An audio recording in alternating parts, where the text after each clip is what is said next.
thank you for coming out to the town hall tonight that John and I are putting on, because we do want to hear from those who have been affected and those who are dealing with the terrible flood, unfortunately, for a second time in 22 months. So we appreciate you being here.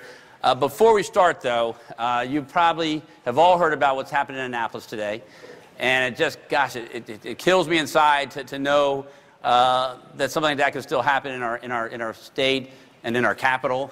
I spent 10 years in the Maryland State Legislature, 10 years in the Maryland State Senate. So I don't know if I knew any of the folks in the Gazette. I knew a lot of people at the Gazette. Don't know if I knew any folks who were injured or harmed. But I think it's really important for us to remember them. I also am very thankful. Chief Gardner's here. Our tactical unit went to assist. We have a great mutual aid relationship with our neighboring counties. They came and helped us with the flood recovery and response, and so we went to help them with this. So if you don't mind, let's take a few moments in silence in honor of and memory of those we've lost and those who are fighting, and for those who also have served us so well there.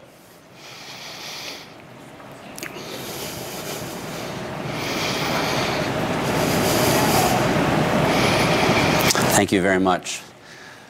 Also, before we start, I want to make sure we acknowledge some elected officials and representatives who are here. I believe I saw Bob Flanagan somewhere. There's Delegate Flanagan. Thank you for being here. We also have some representatives from our federal offices. I see Amy Stratton from Congressman Cummings' office. Bart is right there. Bart's from, I would say Congressman, Senator Van Hollen's office, and of course Heather Campbell from Senator Cardin's office. All three of our federal representatives, Congressman Cummings, Senators Cardin, and Van Hollen, have been very supportive. They were certainly supportive 2 years ago, but they've continued to be here an awful lot, and I appreciate the way you've continued to communicate with us to make sure that, that you know what's going on in ways in which you can help us, so thank you very much. With that, I think I'll turn it over to John for a few opening comments, if you want. Yeah, no, I think let's just try to get to the program, and thank you very much for coming out tonight. The big part of this is to share a little bit of an update, but also to have a conversation about some of the concerns you might have, and really help with the question that we have for the group as we get through the presentation. Okay. So we have a little PowerPoint here just to go through a few things, and then we'll open it up for discussion and input, because John's exactly right. Tonight it's about us hearing from you and communicating with you about how we move forward and other things we might need.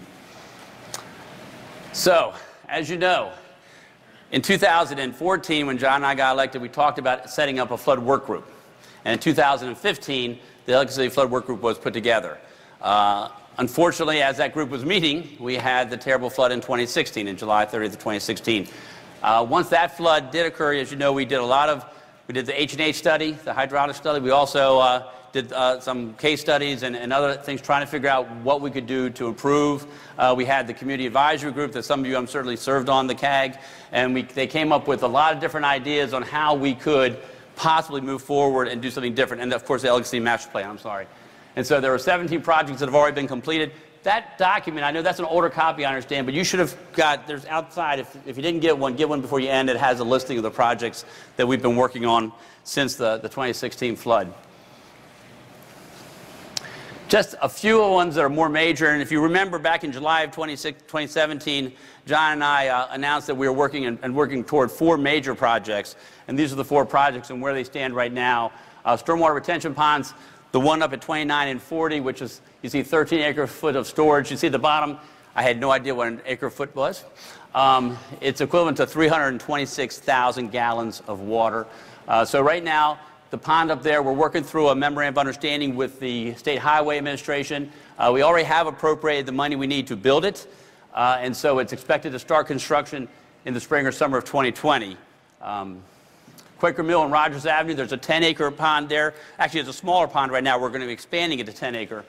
And they're finalizing the design now. It already has construction money appropriated for it.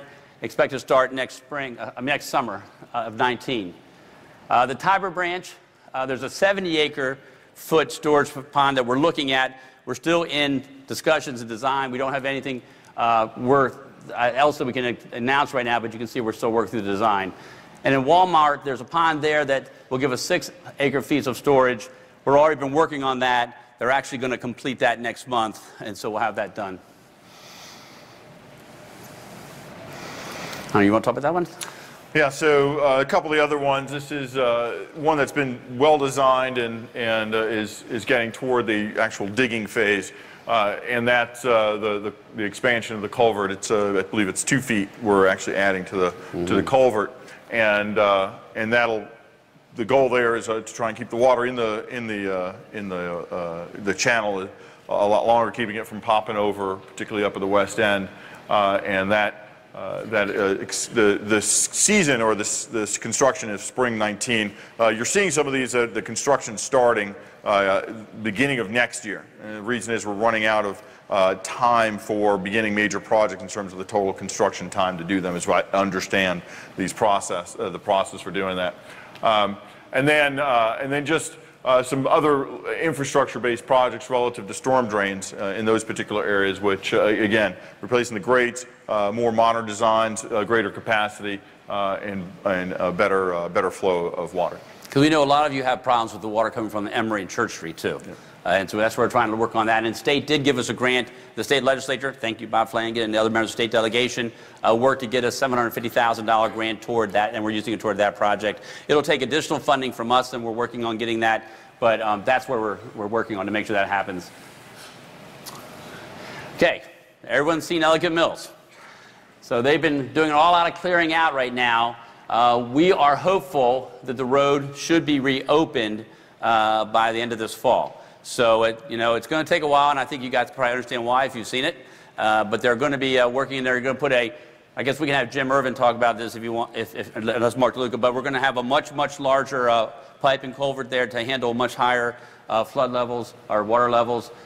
So it should be, like I say, open by late fall. On that one, there are a lot of people talking about what design they'd like, or thinking, can we do a bridge? That was the first thing that came to me. Wouldn't it be cool to have a bridge, and not only aesthetically, but helping the flow? But as it turns out, that's actually not good for water flow. And so if there's some questions later on, again, we have some folks from Public Works that can explain why the design that they're going with and what the reconstruction is going to look like for that. I appreciate it. I should have said that we have almost all the directors here that are dealing with Ellicott City with us tonight, because you may have some questions, and I'll be the first one to tell you I don't have the answers for, but they may, and so I want to make sure that they're here for you as well.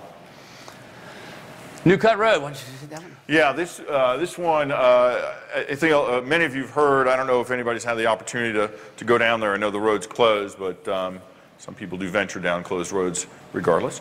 And yeah, exactly. This was a fairly extensive damage up and down the street. The majority of the damage being from where Hillsborough Road is till you get to College Avenue, St. Paul. And so that area will remain closed for the near term, or sort of not indefinitely, but the immediate future. There are a lot of different things that are going to be done in terms of repairing the road, as well as activity in the stream to fix banks, as well as potentially to do some work in widening or shoring up those things. We had several bridges wash out that were going to people's homes, so there's a lot of different pieces to this puzzle. It's one of the more dramatic areas of damage, and there are a lot of conversations still about what do we do with that road sort of long term, so there might be some even changes to how that road's configured or used going forward. But the repairs will take some time. A lot of large stream walls came down 50 feet, sloughed off 50 feet in height, and caused quite a bit of damage from the top down. Yeah. And we're pretty sure, and you are too, that a lot of that soil is what you've been cleaning up in your basements and your first floors, and so yeah, that's difficult, and that's something also we want to hear from you about what you might like to see with happening with New Cut Road in the future. Then we also have Hamilton Street. It's being worked on now, as you can see, and we're hopeful to be open for traffic by the end of August or early September. You can also see that the storm wall there is being repaired. Some people don't realize is in 2016 we lost half of that wall, and we rebuilt it.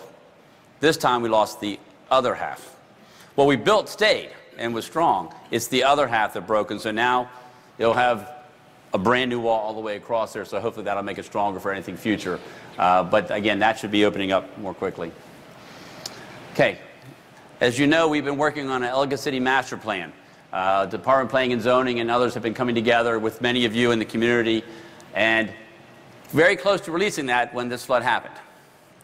Well, certainly with this flood, we need to go back and look at this again and adapt it to make it fit with maybe some of the things we now know that we didn't know before. And so as you can see, we are working to adapt it and to adjust it for the flood of May 27th and to really include some looking at some discussion and some ideas of a new transformative vision of Ellicott City. And I think you've heard John and I talk about that generally. I think tonight we can maybe talk about a little more specifically some of our thoughts, but still understanding that we're not making a decision, we're just looking at ideas. And on one thing that I've heard questions, not only from folks who are in the room here, but around the county is, are we going to go back and do all new studies and what have you? The answer is no. The study that was done before was extensive. It looked at the entire watershed, different than the study that was done in 2011, which was really focused on the flooding that occurred at that particular instance. So what's happening is we're using the data that was collected there and applying it to what's happened this time. There are some scenarios we're running, as Alan said, to see if we made some changes to prioritizing projects. So all the projects that were identified in the master plan, seeing, well, if we move this project further forward, what impact would that have based on what we experienced? Again, things have changed. It's a different conversation we're having now with folks than we did last time, where there were people asking if we would buy their buildings and what might happen in that instance when buildings that are currently present, if they weren't there, what could we do for opening the stream and things like that. Yep, exactly. Okay, so as John just said, it's a new conversation, and you've probably heard us talk about that as well. 2 years ago, I'll be honest with you, I thought, hey, we had a 1,000-year flood, so let's kind of see what we can do to work on things to make it not so bad for the smaller floods that we have more often, because we won't have this one again for a long time. And now we had it 22 months later, an even bigger one. And I'm looking at Sally, because she's the one who kept telling me it's going to happen. It's going to happen. Sally and Barry and others and Nancy. And it did. It happened. So now we have a new conversation, because, folks, this is a new normal. And we have to realize it's a new normal. And what I have been thinking and talking to folks is that, you know, our great town is 246 years old. In 4 years, we'll be celebrating 250 years. Barry's place is even older than that, because it's 71, right? 1771. For 246 years, the people of Ellicott City and Howard County, well, it was in Anne Arundel County for a while there, have said we know better than the river. And we can impose ourselves on the river. And we can impose ourselves on these streams, and we'll make it work for us. And frankly, I was a believer in that until this flood. And frankly, now I've realized that we can try all we can to impose ourselves on this river and these streams, but the water doesn't listen. And we need to decide how we can coexist with the river, how we can, because this town is too important to abandon. And John and I have made it very clear, we're not abandoning this town. This town is going to continue, and in 250 years from now, it's still going to be here, it's going to be thriving. But it's going to have to be different. I think you had told me what a resident... Yeah, no, I was talking to a resident probably just a couple days after the flood, and his statement was pretty similar, and that is, it's time to adapt. You know, we've got to change the times, and we just haven't been doing that. The times being, you know, the different climate, the different development, and sort of the different needs of the town. So I thought the way he put it was pretty succinct and spot on, that it's time for us to adapt and to make those changes. And I think that's sort of been the premise of the conversation since. And you see the word up there, life safety. Folks, nobody else should die in Ellicott City. We've lost 4 lives in the last 2 floods. 4 people are no longer with us because of what happened. It's not acceptable to me. I'm sure it's not acceptable to John. I'm sure it's not acceptable to all of you. I remember having discussions after this most recent flood with some of you, and John and I were together, and I remember you saying to us, we can't let anyone else die. And so for me, it's personal now too. It was personal always, but really personal, that we can't. We've got to do whatever we can to make sure that nobody's put in harm's way again, who's a resident, who's a business owner, who's a property owner, who's visiting a business, having dinner, or who's driving through. We got to make sure that that's not going to happen. We had a police officer as well as a firefighter who could have lost their lives, or got close to losing their lives. Chief Wallace is right here. And that's not acceptable. And so that's why you see that word up there. That has to be a priority for us, to make sure whatever vision we have, whatever changes we want to make to the town, it's got to foremost be that we don't want to put anybody in harm's way again. So we're looking strategically to expand the stream channels and floodplain, as I said, to allow the water to move naturally to the Patapsco River. We need to figure out how we can make that happen. And we need to work with you and get your input on how it can happen. And we've had, as John said, we've had people come to us. And that's what's a new conversation.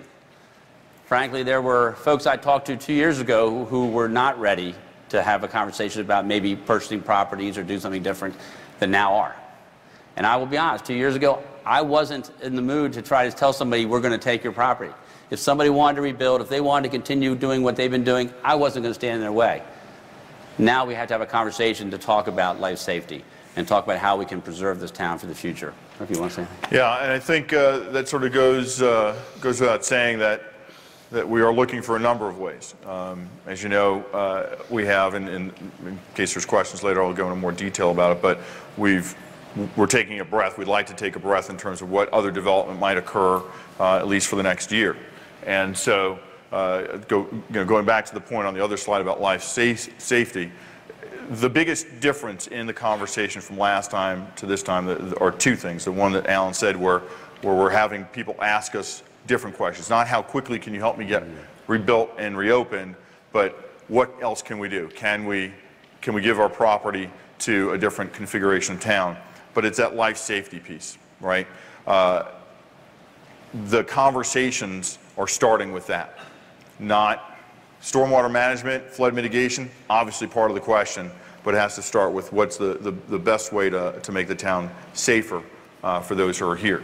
In part of the studies that were done before, and going back even to the 11 study, there were areas identified that if we open up the river, that there can be some benefits to that in doing two key things: holding water elsewhere and slowing the flow through town. Right? Those are the two big things that we're trying to do. And as we're using the models that we developed after the last flood, looking at where we can do that, where if there was daylighting the stream, say in Lot D, what would that do? Daylighting the stream down in the lower end of Maine, what would that do? If there are opportunities to daylight the stream further up in the west end, what would that do? So it's very purposeful in terms of the analysis that's being done, again, with the data we already have. And, you know, people sometimes come to me and say, so Alan, what's causing this rain? And I'm not a climatologist, but, frankly, there's probably different reasons why we're having this rain now and how we're doing this. To me, what's more important is we know it's happening, and we have to do something. Regardless of what's causing, we know it's happening.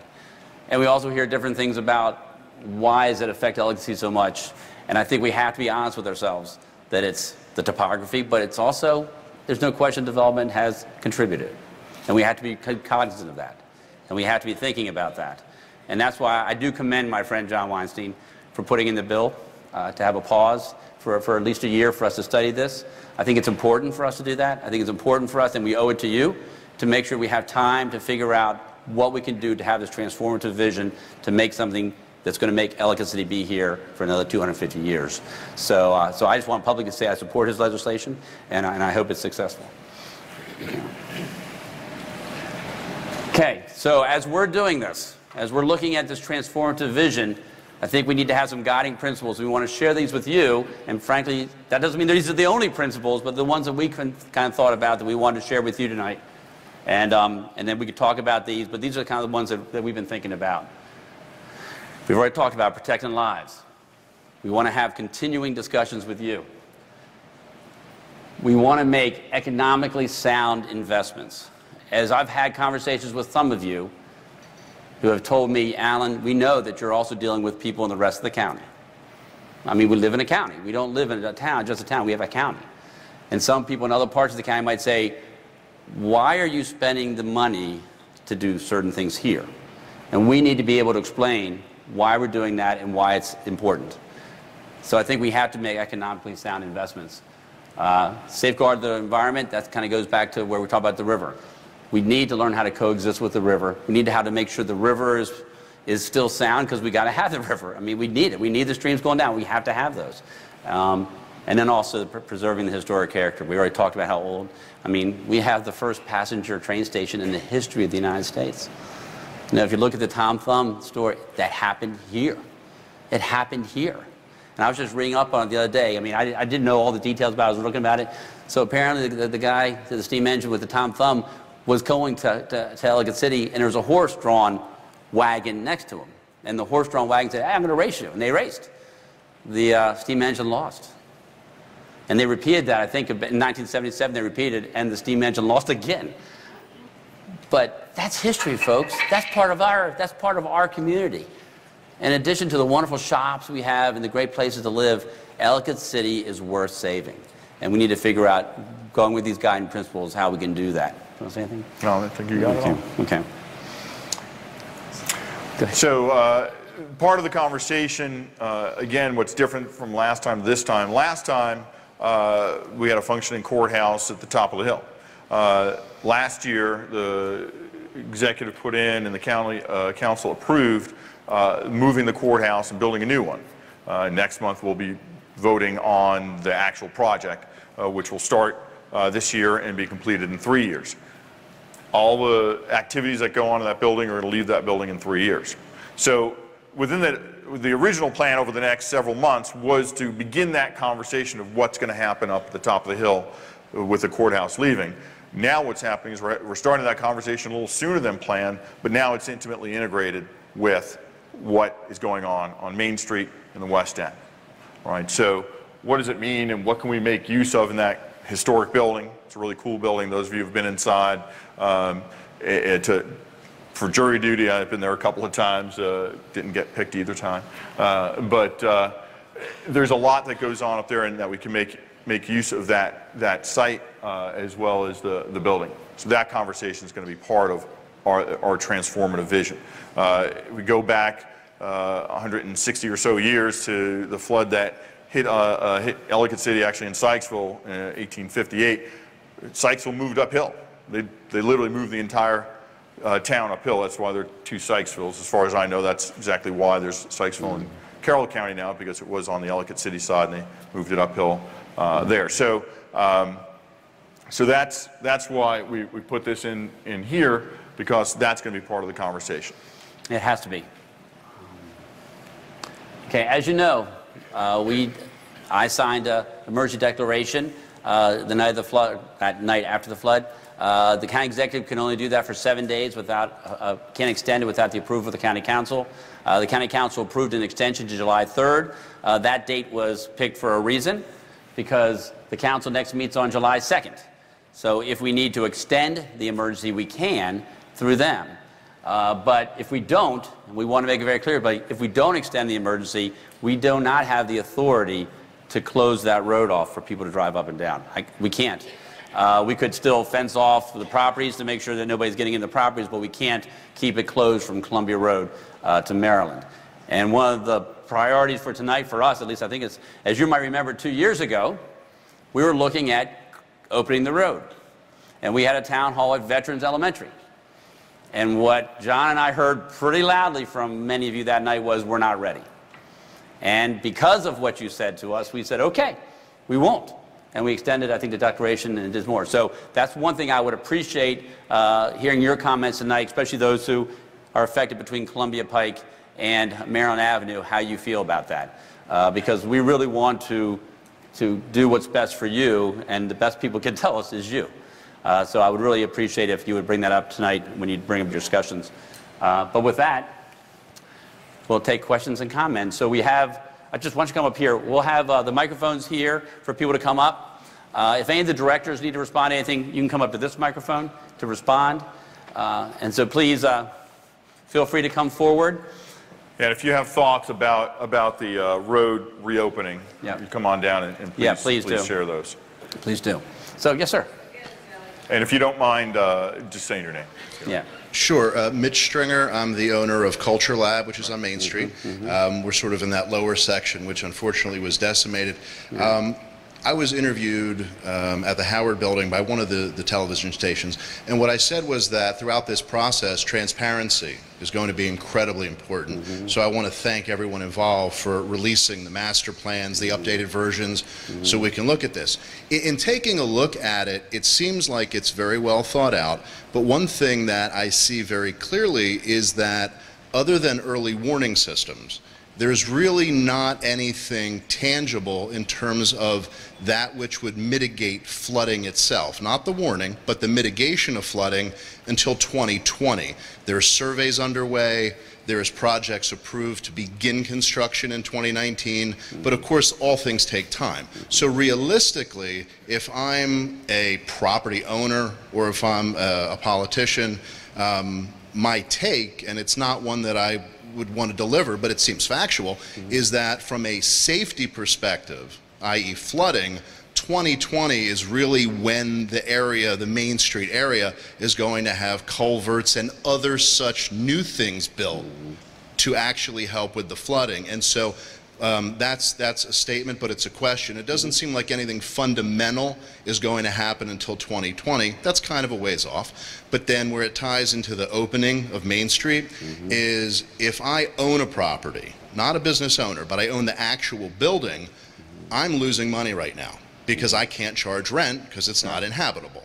So if the county says after July 3rd, the street is now open.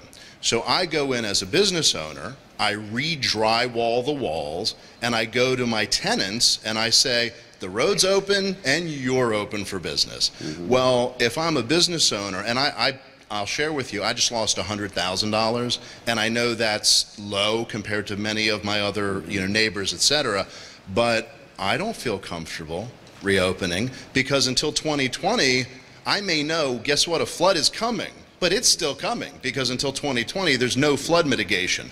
So I would ask respectfully if that emergency order be extended and something be looked into to where property owners cannot force the execution or continuation of a lease until something is done to actually justify the reinvestment in that property.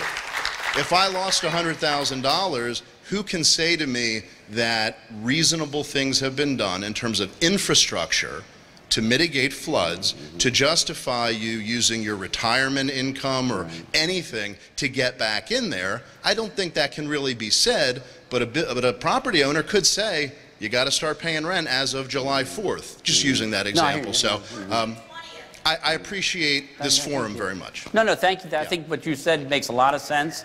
Yes.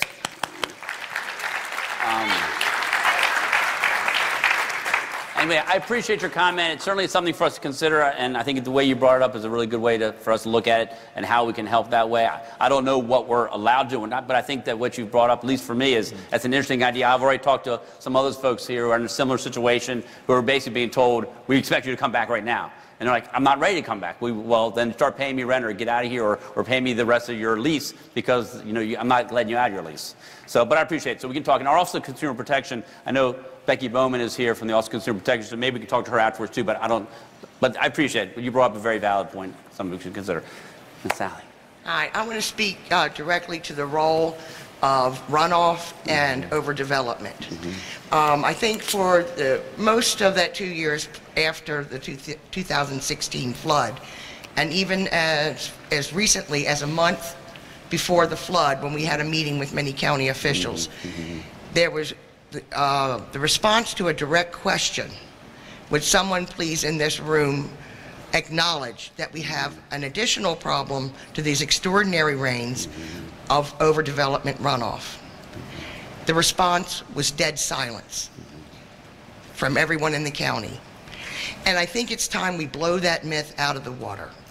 Because the difference to me, the extraordinary rain events, okay, have occurred.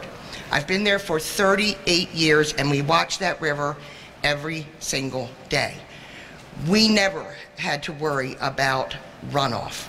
We never, and even heavy rains, that was not an issue. over the past decade, long before you guys came on the scene, there has been a terrible runoff problem developing, very evident in 2011.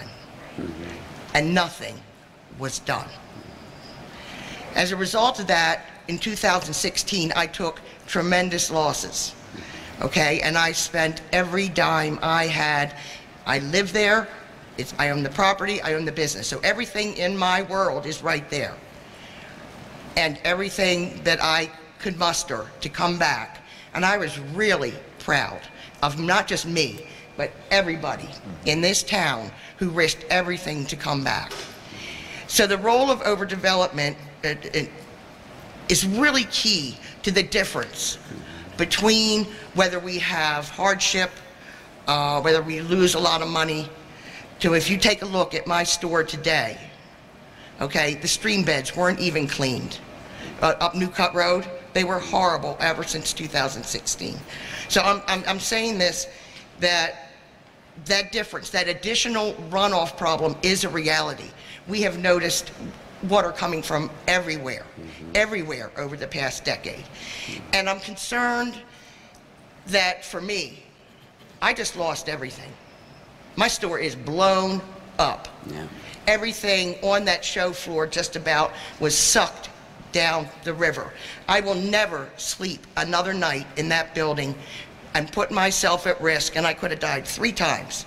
2011 in an incident, 16 and 18. I will not do that again. So the need for mitigation is serious. And why is it relevant that we care? Why? Because I think there's a deeper problem. And whatever are the factors, which I don't really know, I have some suspicions, but that could have a culture that goes back that far. And I know you two have tried to do some things, and I applaud that. But this has got to be the beginning of a new era here, where we dig deeper, really dig deeper, and the culture that would present plans that would have a variance, an exception, increase the density, or any such number of maneuvers. That water ended up, and everybody could see it as of 2011. It came on us. It was evident that we had an overdevelopment problem. So my hope is that there will never be another conversation that doesn't include the runoff. Because if we don't deal with that, then we're going to continue to have the problem with more and more projects going up that do not really sufficiently deal with the runoff problem and water coming into the watershed. No water. If you can't build a project without containing your water, then no project. Well, if you don't mind, Sally, thank you. I appreciate that. And so you're absolutely right. We have to change the rules. I mean, it's just that simple. And one of the goals of taking the 12-month hold, there's a practical element to it because it takes a while to write code, get it passed. And when it comes to zoning, there's another element that involves not only an analysis from the county, but also action by a zoning board, which right now cannot meet until January of 2019, just because it's not convened and until the election's complete and a new zoning board is seated, it can't occur. So all that is a practical point. But so I've been looking at other jurisdictions and looking at areas that have, in response to floods or other disasters, what have they done relative to their zoning code? And there are things, there are requirements now to mitigate for the water on your property, but I think that we have to extend the conversation and the consideration. So where is the runoff coming from those developments, but also perhaps in sensitive areas like our watershed here, that's why this is focused on our watershed for right now, that there are different rules, right? Because we have learned, as Alan said earlier, we have learned from our recent experiences that the frequency of these floods, and I'm going to correct my friend here for a second, he said 1,000-year storm, but it's actually 1 in 1,000 chance that storm can happen really at any given time. Right. All right. So it's a little bit different. It's right. So if you roll the dice, you can get snake eyes a bunch of times in a row, and sort of that's really what happened with us relative to that. And I would even say just in the last month and a half, we've probably had 3 1 in 1,000 or 4 1 in 1,000 events in this area in the state. Well, so the short answer is, yes, what we're going to do during the pause is not a whole bunch of studies necessarily, but it's to take what we've studied and look at other areas and what they're doing and applying it here as it's appropriate, and having that, not only that conversation, but taking those actions. Yeah, but what we need is action. Yeah, no, that's what I'm saying. We have to take those actions, and it takes the time, from a legislative standpoint, to draft it and put it into place, and just making sure we're doing the right I just ones. wanted to follow up with one more thing. I think that the role, there was, two extraordinary rain events in 16 and 18, but nobody's ever going to tell me that the runoff didn't contribute mightily to what I lost. Yeah. And that, to me, is the reason Right. that I didn't just get the 10 feet in the basement. I got the 17, 18, 19 feet of violent water that Right. destroyed everything I ever worked for. Right. I think a good example for me that in all the damage that I've assessed, and obviously it's so obvious on Main Street, but going up on New Cut in particular, as I said before, I live in that neighborhood at the top of the hill. And that water came down from that area, and so that's a concern when there's that much rain. But even so, that area it's hard to deny that there's the source and the impervious surfaces that contributed to it in that area. So, well, thank you. I hope it's a new era, because I think we really need to turn the corner. Because if Ellicott City has a chance in hell, it's going to be because you turn and really take the bull by the horns and do a deep dive into what the heck's going on, so that we can make sure. Yeah, and I'll say something else that's done. And Mark, I'm sorry, where's Mark Richmond, if he's here? Anyway, so we had Mark DeLuca. But anyway, we had some folks at DPW. We went to a community meeting a couple of weeks after the flood. I'm sorry, I can't remember the exact time frame, but it was in a neighborhood that's one of the older neighborhoods, not sort of the oldest in the community, where there was zero flood storm water mitigation in it. It was built in the 1960s, most of it. So that's an area, and it's actually called out specifically in the legislation as well. These are things we need to look at. Not only what is the implication of development, but what is the implication of, we've widened Route 29 how many times? Right. And quite honestly, we've asked the state, and the state's participated, but that's a contributing factor, particularly when you look over at where Main Street and Frederick Road go under 29. There was a regular rainstorm recently, and that water was pouring over on a regular rainstorm. So there are other sources of this. Like you said, there are a lot of factors. We need to identify all those. But then the action relative from a legislative standpoint needs to be taken.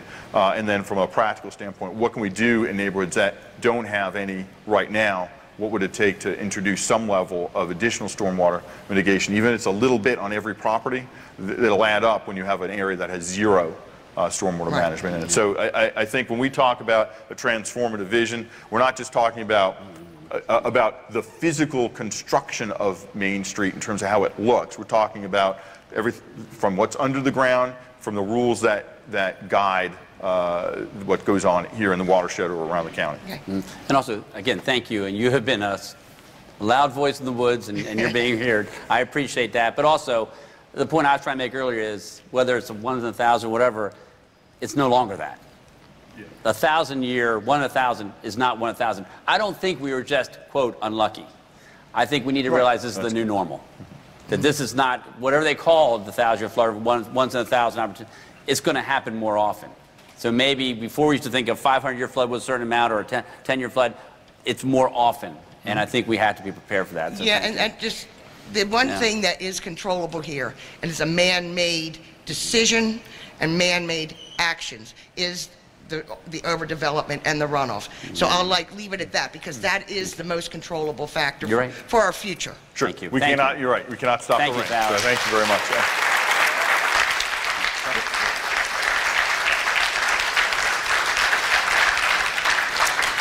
Beth Woodruff, 8611 Main Street. Ellen, thank you. John, thank you. Bob, thank you. Department heads, we know this is your time, and you're probably not really pleased to be here. You probably want to have dinner with your family, so thanks for being here. I have a series of... So should you with your family, too. It's fun. Okay, go ahead, though. That's true. I have a series of technical questions I'd like to ask you guys. But first, I do want to make a comment. Alan, you keep calling it the new normal, and I want to point out that this normal is unacceptable. It is, right? No. Well, I mean, the new normal, I meant this rainstorm, yeah. So in the PowerPoint, you indicated that you were going to expand the culvert in the 8600 block and then also the one at Ellicott Mills, but there is one in between. If we don't expand that, we are not going to really solve the problem. What's the plan for the one you didn't mention? We've been looking at that. We're still in discussions about that because it's a more difficult issue to figure out how best to work on that because we're dealing, of course, Wendy's already here somewhere, but dealing with Wendy, dealing with everyone else in the other house. So we're looking at that. We don't have an answer for that right now. So that's still something, it's definitely something we're looking at. It's not like we just said we're not going to look at that. So. Thank you. What other partners have you been working with in terms of finding funding to fund the master plan, state, federal, consultants, grants, other places? I'd like to actually have a list of that. If you could talk to us about who you've been talking to fund this. Okay, we can get that for you. I'll tell you real briefly. We had a meeting with the state budget secretary and members of the state delegation a couple weeks ago, and we've been talking to them about, because as some might know, Frederick back in 1976 had a terrible flood, and they had a plan that they worked out with the state and the county and the city there. I think, if I'm not mistaken, the federal government, and the federal, but I think it was basically like 20 million from the state, it's a third. Yeah, 20 million from the state, 20 million from the county, 20 million from the city, and so we basically are telling the state, we need your help to do this transformative vision. We need to have your help financially. So I think we had a good first discussion with them about that, but we can give you some other information too. Yeah. Okay. Thank you. I serve on the master plan committee, and I have yet to hear when we're actually going to be able to release the master plan in its new inception. I'm wondering what the timeline is for that, because I certainly wouldn't expect for you to expect for us to rebuild our homes and properties if they may not be there. I understand. I mean, I know that Val's working on that. I don't know if you have any discussion about when you think things might be. Why don't you come up here? Yeah. This is Val Lazans, our Director of Planning and Zoning. Hey there, Beth. We've had conversations with our consultant team, rewritten the scope of services. They're going to be doing additional work. We're right now in the process of finalizing the contract. The master plan process is going to be starting later this summer. We expect a community meeting to go back out sometime in the early fall. That's not going to take another 22 months, right? No. No, we were ready to go for a community meeting on, as you know, on May 24th, and we postponed that meeting, and then this happened. So exactly, we were ready to accept a draft. And as Alan said, is that there's a lot of good information in there, but now we need to take a look at what are some things that need to be modified to really end up with an even more transformative vision for Ellicott City. So I guess I missed the date that's going to be ready in your answer. Yeah, I don't have a specific date at this point, but our goal is to have the master plan adopted in early 2019. So we've also heard that property owners in Valley Mead are getting letters about the county purchasing their homes. Is there any truth to that rumor? Yes. I got one. Okay. I got an appraisal this morning. Okay. I know that there's been some discussion. I don't know if, Jim, if you want to talk about that from our Department of Public Works. There's been discussion about talking to people in Valley Mead about certain areas there as well. So you can. Jim Irvin, Director of Public Works. We had identified a number of homes that are the critical areas in the floodplains, and one of the decisions we have to make is... Yeah, get a little closer, they can't hear you. We have identified a number of the critical properties in Valley Mead that are really we need to do something with them in lieu of perhaps the Route 40 culvert expansion. So we want to just at least get a handle on what the properties in question are, the value of them. We don't have any authorization to buy anything. We're just trying to get a baseline for those critical ones that have been damaged repeatedly as to what they're worth. So that's why we're doing the appraisals, so we can compare what that is going to be versus a very massive project to upgrade the culvert at Route 40. Have you done those same studies for the property owners, residents, and businesses both on Main and Frederick Road? We're looking at the property values on Lower Main Street and a couple in the West End too. Have those property owners been notified? They will be, yes. So you started with Valley Mead rather than Main Street? No, we started with both. No, I can say we've had discussions with quite a few property owners on Main Street, and we've already done some discussion with them. I think some of those in the lower end Main Street have been contacted about appraisals as well, and we've also had some discussions in the West End with people. John and I have had discussions together talking to people. So no, it's not like we went to Valley Mead first. We've actually had discussions with people in Main Street, Lower Main, before we had discussions or even talked about Valley Mead. Did they get letters, or was that just Valley Mead? I don't know how the letters all work. I guess they get letters. We had personal conversations. I have not had a personal conversation with anyone. I think just by way of process, as I understand it. So we had an initial meeting really to ask for the people who were asking us to purchase property, had that conversation, then added a few others, again, relative to the strategic areas that might be identified for opening the stream. And so we met with all of them one-on-one. And so the process of people getting letters is probably just because the process has continued. We asked permission to do the appraisals because somebody was going to have to call, and come onto the property and do those sorts of things. And I think it's about the time when those things are coming back, so people will start getting letters. Did you say you got one? My landlord. Your landlord, yeah. So the building owner for Gretchen's building. So those conversations started, and they started, I think, a week and a half after the flood. What's the timeline for water retention at 29 and 40? I think it said up there, I think it was the summer of 2020. Is that when I can't remember. I have to go back and look at, I was not there right now. Phil, do you remember? Was it? Yeah, no. You're talking about 29, 40 retention pond. Yeah, I think spring, summer 2020. Right, and that process is driven in large part by the state's involvement in it and the permits and approvals we have to get there. But surely we can expedite those considering the situation, right? I'm sure we work the best we can. But we have asked our state partners at every turn to go as quickly as possible. So it will be helpful to have all folks pushing those buttons to get the state to respond as quickly as possible. Alan, which do you consider a bigger threat, the insufficient security at the courthouse and that structure, or the flooding in Ellicott City? And why are we pushing forward with courthouse development before we fix the infrastructure in Ellicott City?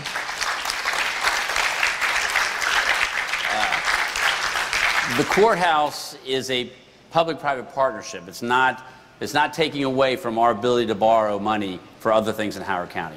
The courthouse is a public-private partnership funded by a private company that we then also pay a lease for 30 years. So we have capacity, and John and I have talked about this, to do bonding, and we'd have to get authority from the county council. And so the courthouse does not affect or change anything about what our ability is, because it does actually. We met with the bond rating agencies about this. The money that's being used for the courthouse in Ellicott City is not affecting anything about our current situation with bonding.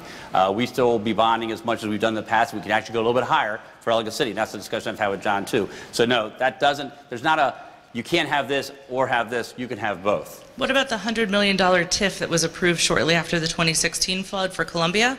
Is there a possibility that that could be a source of income to fix these problems in Ellicott City? Now, the TIF that was downtown Columbia is designed to only be supporting that area, and there's actually a special tax there to pay for that TIF, not anybody's money from the rest of the county. So the property owners inside that district pay for that TIF bonds. I think I have one final question, which is, I saw recently that the courthouse construction company had been selected, and I'm wondering if, to any of your knowledge, if that particular company has profited off of developments in our watershed so far. I don't believe so. Edgemore is the main company. I believe they're in Bethesda. I don't think they do any kind of residential or commercial in the watershed. Clark Construction is the major part of the construction part. I'm not aware of them having anything in the watershed. So I don't think so, but we could ask about that. I just don't know the answer to that. I appreciate your time and your answers. No, thank you, Beth. Thanks for asking questions.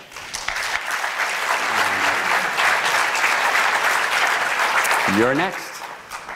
Hey, Gretchen. Hi, Gretchen Shuey from Bean Hollow Coffee Shop, and really wish we were having this conversation over coffee in my shop. Yep. Unfortunately, the weather may have played a role in this. I don't want you to feel like you're leaning down. So weather may have, certainly has played a role in what's happened down in the historic district and the surrounding neighborhoods.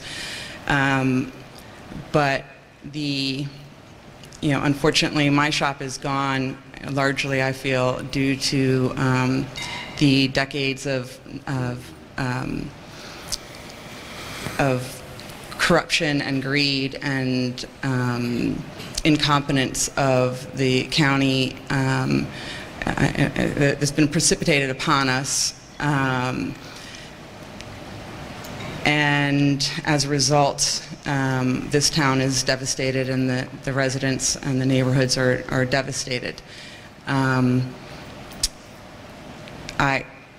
I've had my shop for 16 years, but this is something that's been 36 years in the making. I've been coming to Main Street since I was 12 years old.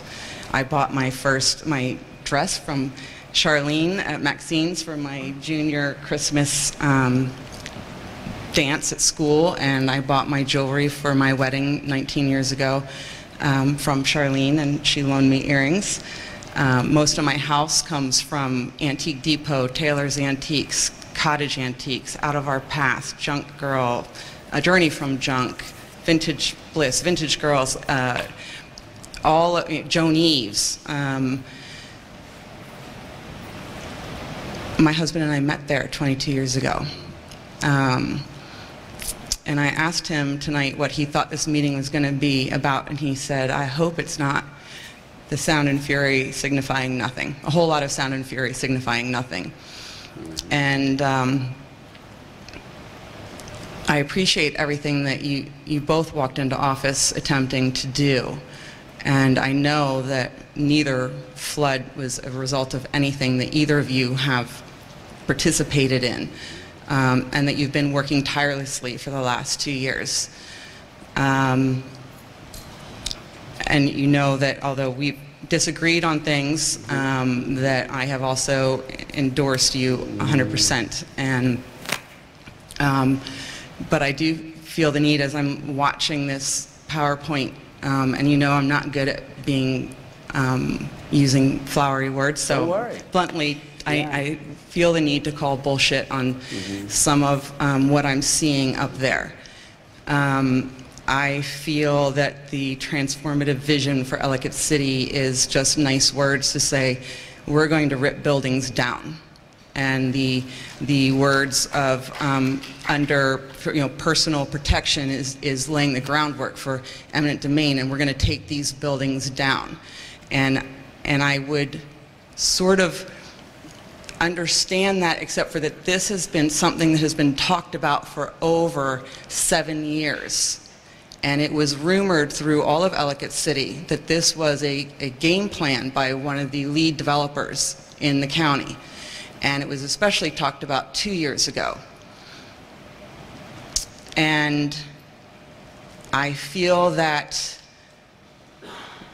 knowing that some of the two main developers in the area were allowed to place thousands and thousands and thousands of homes all around the upper hillsides and streets and commercial properties. And now, what I'm hearing, and I may be wrong, is that Kaplan's down to the Phoenix are being looked at to be torn down in the name of public safety. And I'd like to point out that those 4 lives lost in the last 2 floods weren't lost as a result of those buildings or that section of the street. Edison Herman lost his life at La Palapas. And I resent that this is a game plan that's been in place, maybe not to your awareness, but it has been talked about for 7 years now on the street, and especially talked about 2 years ago. And I think that what I'm asking you really is that we, and not just us, but government across the nation, what I'm asking you is that the principles behind a lot of the decisions that our governing body makes is always about increasing the tax base, increasing the tax base, increasing the tax base. And what I'd like to say, and I would like for you, and I know you're working on putting a moratorium on development, but I'd like for you to actually think about things in a little deeper level and maybe think about, let's protect what we have first. First, do no harm. That dollar in hand that's given now, more frequently by developers than anybody else, is going to cost millions of dollars down the road at the expense of our livelihoods and our lives, our homes and our businesses. It comes out of our pocket. We're the ones paying for it. I've lost what I've worked for over 16 years, and there are people here who have lost more. And I don't know who does the cost-benefit ratio of increasing tax dollars. Like, at some point, the cost of that infrastructure and maintaining that and protecting what we have, that you can't put a price on that. And we're talking about saving and preserving for the future, including your own children. And I'd like for our governing body here to stop for a minute and think about how do we best utilize what we have right now. And I would like for people to stop using propaganda and nice words and just say what's being done. You know, I don't want to hear about transformative vision. I want to know what that means specifically. And we can't have an open discussion, an honest discussion, if these things are all happening, you know, behind closed doors, and we use those words to talk here. I want you guys, and it's not just, it's not you. I know. I mean, I'm talking in general here. We need our governing body to stop making it all about the dollar that they can get right now, and cutting the things that we need to have to be happy, healthy, mentally well, and physically well people. We don't need to keep growing and growing and growing. We need to protect what we have. I appreciate that. Gretchen, first of all, I appreciate your candor, and that's one thing. No, actually, I like that. I think, John, I'm sure you do too. I mean, I'd rather know where you are than try to think, what did she find? And you know, I will tell you that I have not gone to any one person and said, I think we need to take your building. I haven't. We've had conversations with people, but John said, we didn't have any conversation with anybody until someone came to us, and it's not one of the people you thought about, it's not one of the two, it's somebody else, and said, I want you to consider buying my property. And that was somebody who owned the property. It wasn't us going to them saying, and saying, well, Larry, we want to think about this. They came to us and said, I don't know if I can go through this anymore. And I understand where they're coming from, too. They've got to rebuild their property. I don't think I can do this anymore. Would you be willing to consider buying our property? So that kind of started the discussion. I will tell you, 2 years ago, it really wasn't anything in my mind. I didn't think about doing that 2 years ago.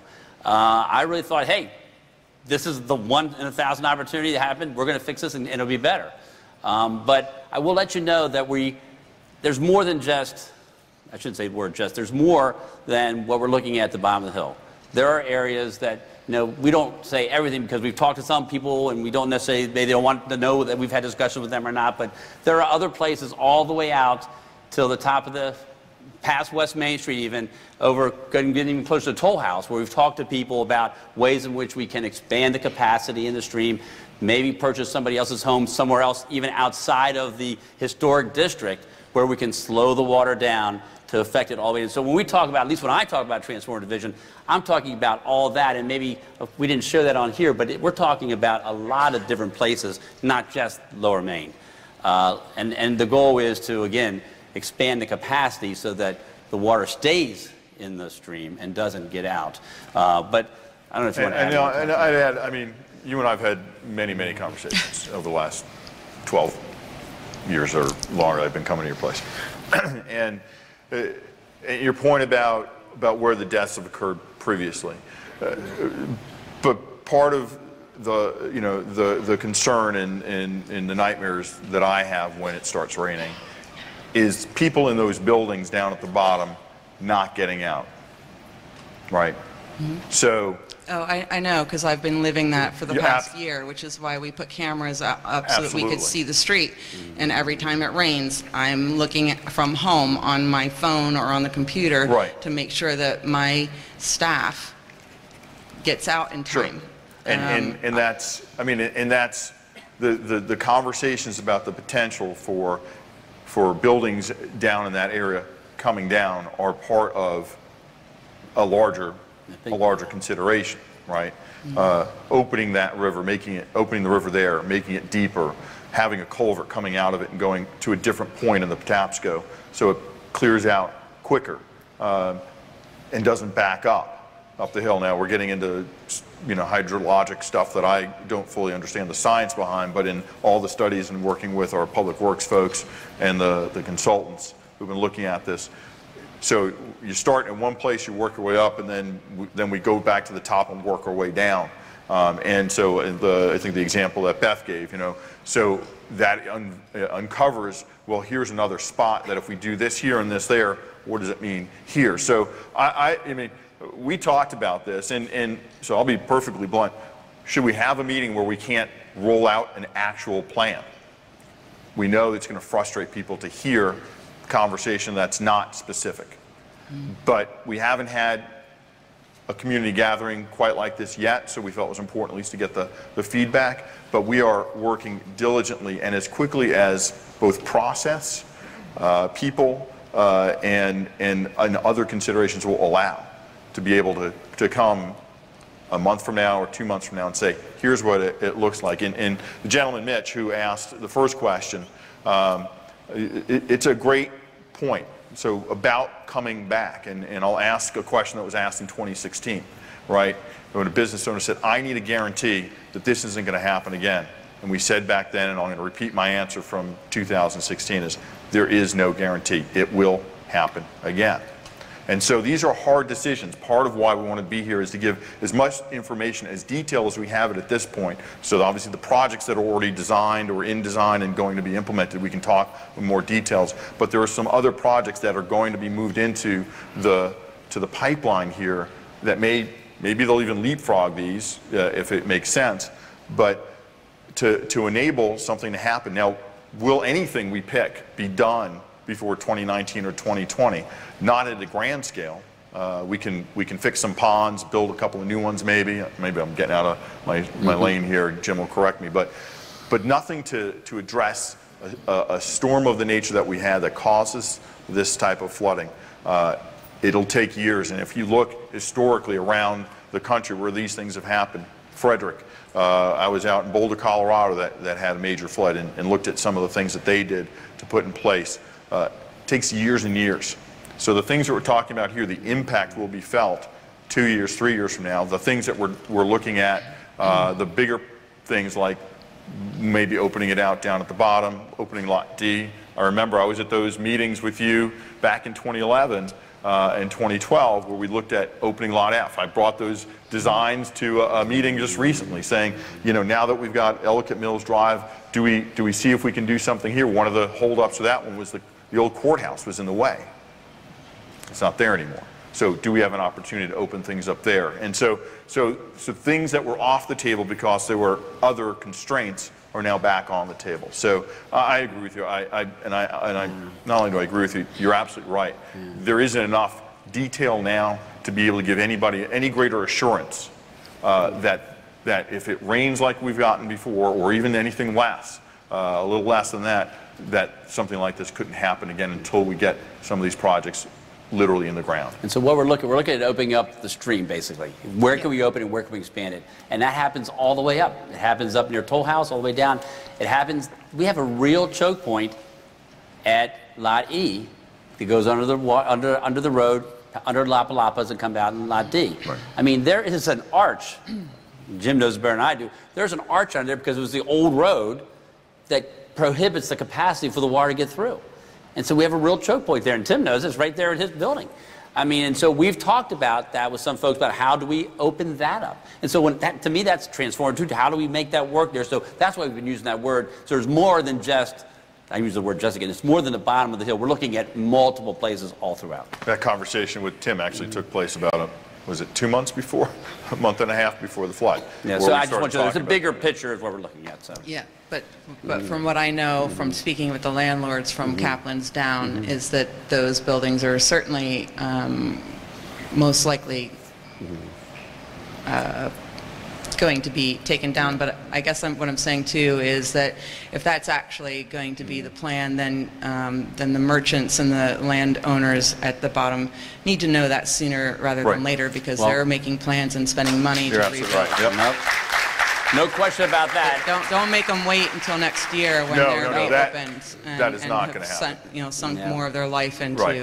No, we've been trying, particularly with those folks. And the primary driver in that is they're built over the river. They are a natural, you know this, the side of your building, the floor of your building is evidence of that from both floods. Those are a big part of the problem, and in good part, some of the damage that's been done on the north side of the street because of the force of the water coming out and going across at that point. So it was a natural starting point for a conversation based on the evidence of the last couple of floods. And so yeah, and we are deeply sensitive to the fact that there are a couple of folks who could come back sooner rather than later, and what we can do to try and make decisions from our perspective. Now, we still have, again, a process. Buying a building takes an act of the county council. And appraisals and all. There's the process that we can speed up just so much. I mean, and we will do everything we can to make those decisions, at least from the perspective of letting the building owners, property owners know, and the businesses know that this is likely where we're going to go. The appraisal is the first step. We're going to have that information. We're going to continue those conversations as quickly as we can. And that's why we tried to go as quick as we could. I mean, I know Beth was asked about that. I mean, we didn't talk to anyone before some of the business property owners down in Lower Main. They were like one of the first ones to talk to because they came to us. And I don't want to speak for John, but they were some of the most difficult conversations I've ever had in my entire life. And somebody in this room had that conversation across the table with John and I. But that's the last thing I want to even do, is to figure out what we might have to do these things. And that's why I'm trying to make sure this is something that people have come to us or are voluntarily talking about, not us saying, hey, we're going to take your property. It's people wanting to talk to us in that discussion. So I'm sorry, I interrupted you. You say? No, I was interrupting you actually. Yeah. I think a lot of us are just feeling kind of really appalled that a historic district where we couldn't, like somebody pointed out, paint your shutters without getting approval. These buildings are now being considered to be ripped down altogether. And we have managed to coexist with this river for 250 years almost. And yes, there has been flooding. Equating these last 3 floods to historic flooding in Ellicott City is also a mistake. And we have had 6 inches in 2 hours or 8 inches in 2 hours, historically speaking, and have not had the runoff from the top of the hills. And so I really think that that's really the crux of it, that a lot of us are feeling frustrated about and angry about, and really feeling that we have not been cared for, and that proper steps have not been taken, not by you guys, I understand. but historically speaking. And I would just ask that people take a breath and sort of reconsider the direction that we're governing. Thank you, Gretchen. Thank you.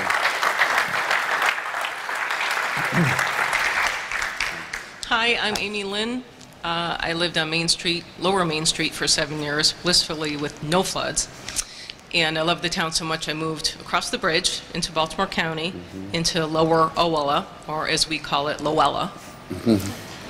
And my concern after hearing these things is that we're opening up the stream channels to get to the Patapsco. How are we going to prevent the Patapsco from overflowing its banks and potentially impacting Lowella and those neighborhoods? Sounds like we're going to get more water flowing down. It won't be more water. It'll be the water that comes down. Water will be coming down quicker. Well, no, that's why you still have the stormwater retention ponds to slow it down as well. I mean, it's a multi-phase kind of do it. You're looking at the stormwater retention to slow it down. You're looking at expanding the stream that brings more capacity, so it actually doesn't come faster. It actually takes more room to expand, so it doesn't come down as fast. So our goal is to figure out how we can make it come down less fast by having more capacity for it to fill up before it comes down. No, so we're not trying to figure out how quick can we get it down the Patapsco. We're trying to figure out how can we expand the channel to bring more capacity to make it not go as fast. So it won't have the velocity it's been having. It comes down, but it won't be coming down as fast. And so that's our goal. Okay. So is there coordination with Baltimore County on any of these projects? Or do I need to go after kind of my own people over there? Because we had flooding for the first time on Westchester Avenue, which is where I live. And it is frighteningly similar, in my mind, to what happened in 2011 on Main Street. There was some flooding, there was some damage, some cars got damaged. That's what we experienced. So do we also need to be looked at as potential for our big flood that's going to happen and start to take our I homes would away, certainly too? recommend, talking with Tom Quirk. I mean, he is well aware of what's going on here, and actually I do have pretty regular conversations with him. I do owe him a call about what's going on here now. But also, for anything that we're doing that's going to touch the Patapsco, correct me if I'm wrong, we're going to have to work with the state, and they're not going to allow us to create a problem elsewhere by solving our problem. So it'll be worked with them. And again, I'm not going to get into too much technical detail because I've already exceeded my knowledge about it. But I appreciate what you're saying, and to the extent that there is coordination, there's certainly awareness of what's going on here. Understood. And to close, I'll just echo what I heard from Sally, what I heard from Gretchen. In being in the town for nearly 2 decades and seeing the floods increasing, I get the impression as well that development must be a factor. Sure, absolutely. It's not all of it, but it must be. It absolutely is. And to continually see the signs popping up left and right still of new developments, high-density developments, jamming more people in here, it can't be good, no matter what studies are done, what ponds they put in. Sure. At some point, these things are man-made and they're subject to failure. Right. Yep. And nothing can really take the place of just leaving the trees and the grass there. And we have so little trees and grass left. Aesthetically, I'd rather have it there anyway. But please, I hope your bill is not temporary. I hope it's permanent. Well, thank you. Right. Thank you. Thank you. I appreciate that. And Charlene, I You am step so, up get a to the little closer, we microphone. can hear you. well, I don't need a microphone. I don't know where to start. I am so hurt. I am so hurt. I have been very sick since the flood, mentally and physically, because I just can't believe that, in 16, we had our support group and rallied around, and it was awesome, and, it was go, go, go, we're going to come back. And I loved my store. And I did not have insurance. I used my retirement money and the donation money. And I loved it. And I was there. And when I saw that water coming at me at 4 o'clock and got to my waist in 12 seconds, I just can't tell you what happened in my mind. And standing here listening to, I don't have the stats and all the other stuff that y'all are talking about. I'm just talking from my heart. That I was going to ask you guys, what am I supposed to do? What am I supposed to do as the longest merchant owner of property down on Ellicott City? What am I supposed to do? This has been my life, okay? And even if I get the monies together to come back, why would I come back? And I am so heartbroken. You have no idea. Because Ellicott City has been my whole life. And my mother started here in the 60s. And, you know, you're talking about 2 years from now to see something happen. Well, what am I supposed to do in 2 years? You know? People joke at me and say, oh, get a job at Walmart or do this. That is not me. Okay? I have to go to Walmart, but I was going to say. Yeah, I know. But I mean, seriously, guys, I've been trying to work as hard as I can to try to be positive and get all my ducks in order to see how I can come back. Can I rent? Can I you know, live off of, you know, the income off of my apartment so I can pay taxes? Do I, then if I come back in the store, I have to change the whole facade? There's so many things. My head has been like a whirlwind. And it's just made me sick. What I really want to know is all these rumors, because everything is a rumor. How long is it going to take? If you get these buildings taken down across the street from me, if you widen this river, if you put up this gorgeous waterfront, how long am I going to have to wait? Is it feasible for me to wait? Should I just sell and get out? I am in the worst quandary of my life, and I don't know what to do. And usually I'm in control, and I make really good decisions. And when this happened, I said to myself, I'm going to give myself a year. I'm going to give myself a year to make a decision what to do. But from hearing what's happening, this is going to be much longer than a year. And I am stuck. I mean, I could, you know, do certain things and get the apartment up and do this and do that at something that I could afford. But, you know, 4 months ago, because I park on Church Road, I took pictures on Church Road. There's not one effing storm drain.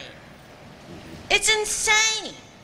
And I say to myself, why aren't they up on Church Road putting storm drains in? The water came in from the back first. Okay? It's all just too much. And I really, you know, I really want to go on. I mean, this is my town. I wanted, people say, oh, Charlene retired. Well, I've been retired for a long time. I mean, you know, I come down, I love to have a great time. I love to talk to the people, you know, but I just don't know what to do. Personally, this is very personal to me. It's, you know, I don't go out of my area much, as my friends know. And driving to different places, like to these fundraisers and all, I'm so lost. And I have to call Angelina. Where the hell am I? How do I get there? But I can't believe the development and everything that has crazy grown in this county. It's insane. So I just, I haven't said much because there's really not much for me to say, and I just hope you make the decisions quick enough so I can stay. Yeah. And I think that's what our goal is, and that's what I'm kind of hearing. Yeah, but and that's our goal. I just want I just want you to know that I'm very, very, very hurt. Yeah. Very hurt. Thanks. I'm sorry, Charlene. Thank you.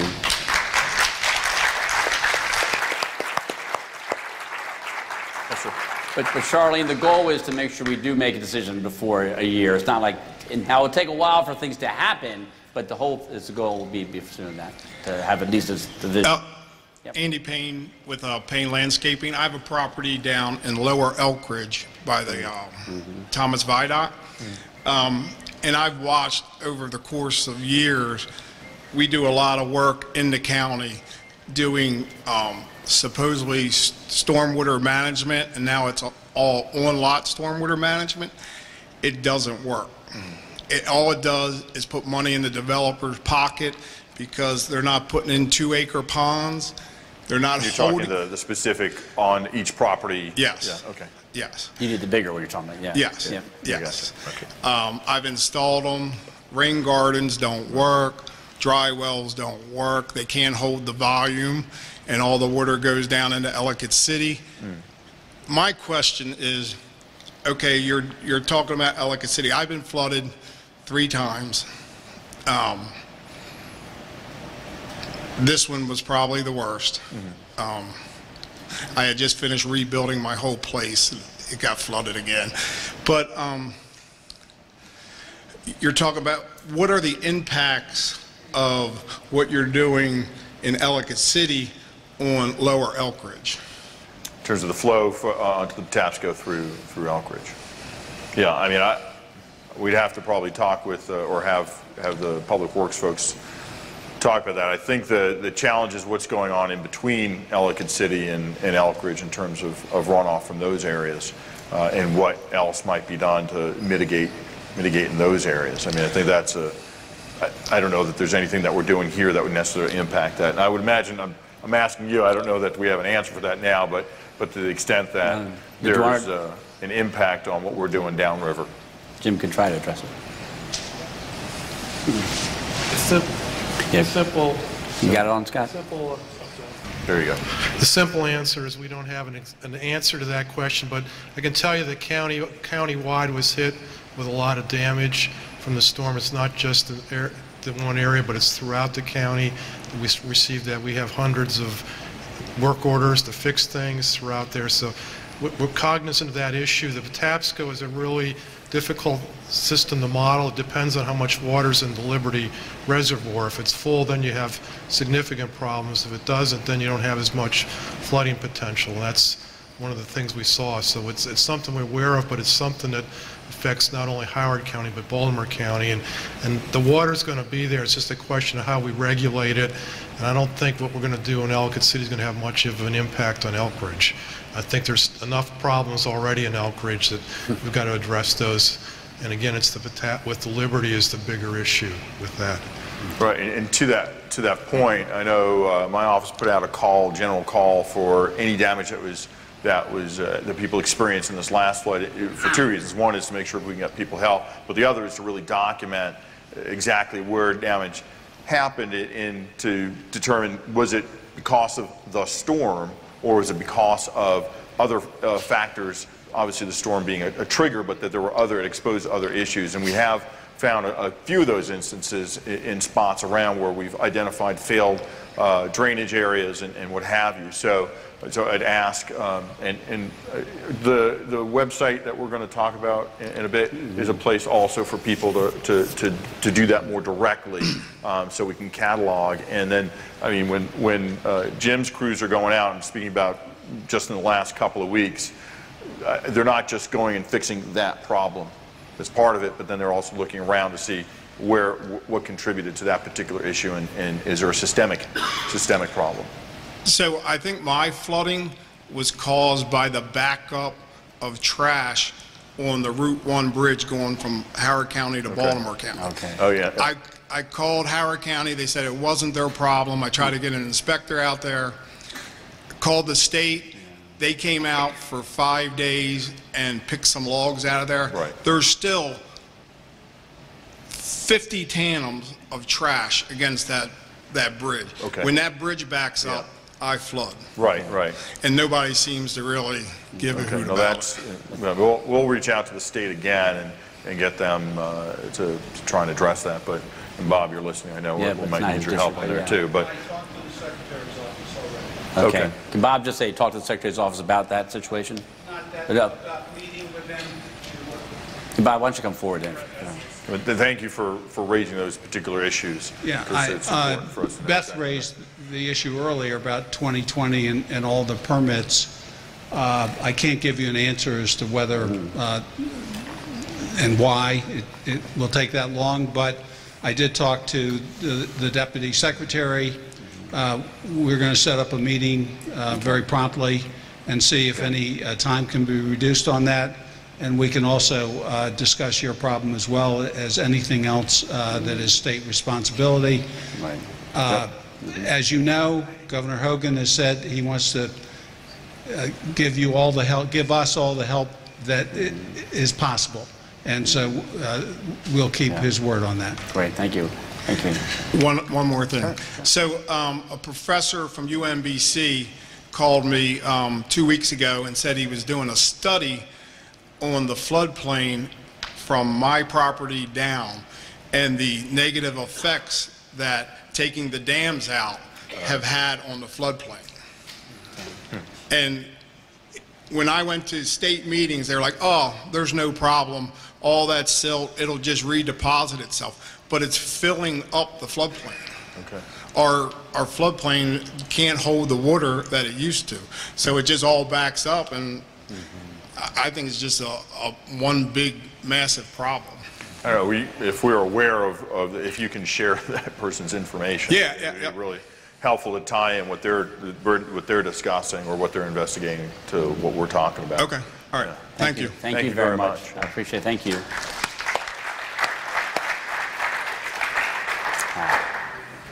So I know you know me, but I'll say who I am.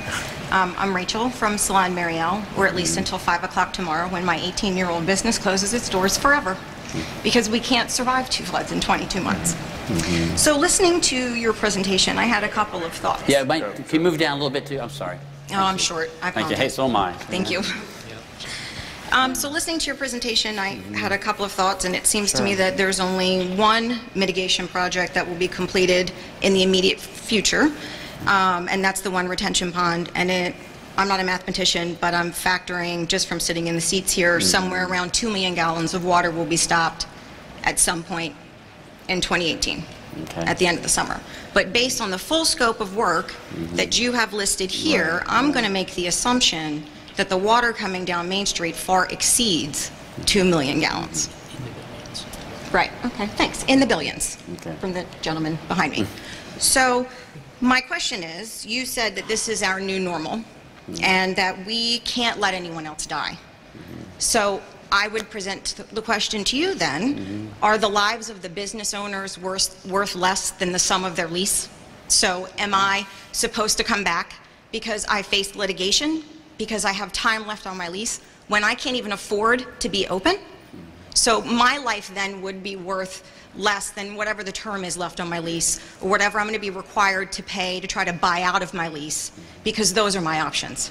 Come back in without any mitigation that could potentially save my life, or the life of my staff, or the life of my guests, who I'm trying to get to come and pay to be in the business that I worked so hard to create. Because that's a little bit of magic, gentlemen. Can we acknowledge that? Sure. What we've all managed to do on Main Street. We made places that we didn't just want to be in, but people came to pay to be in. And I don't have that anymore.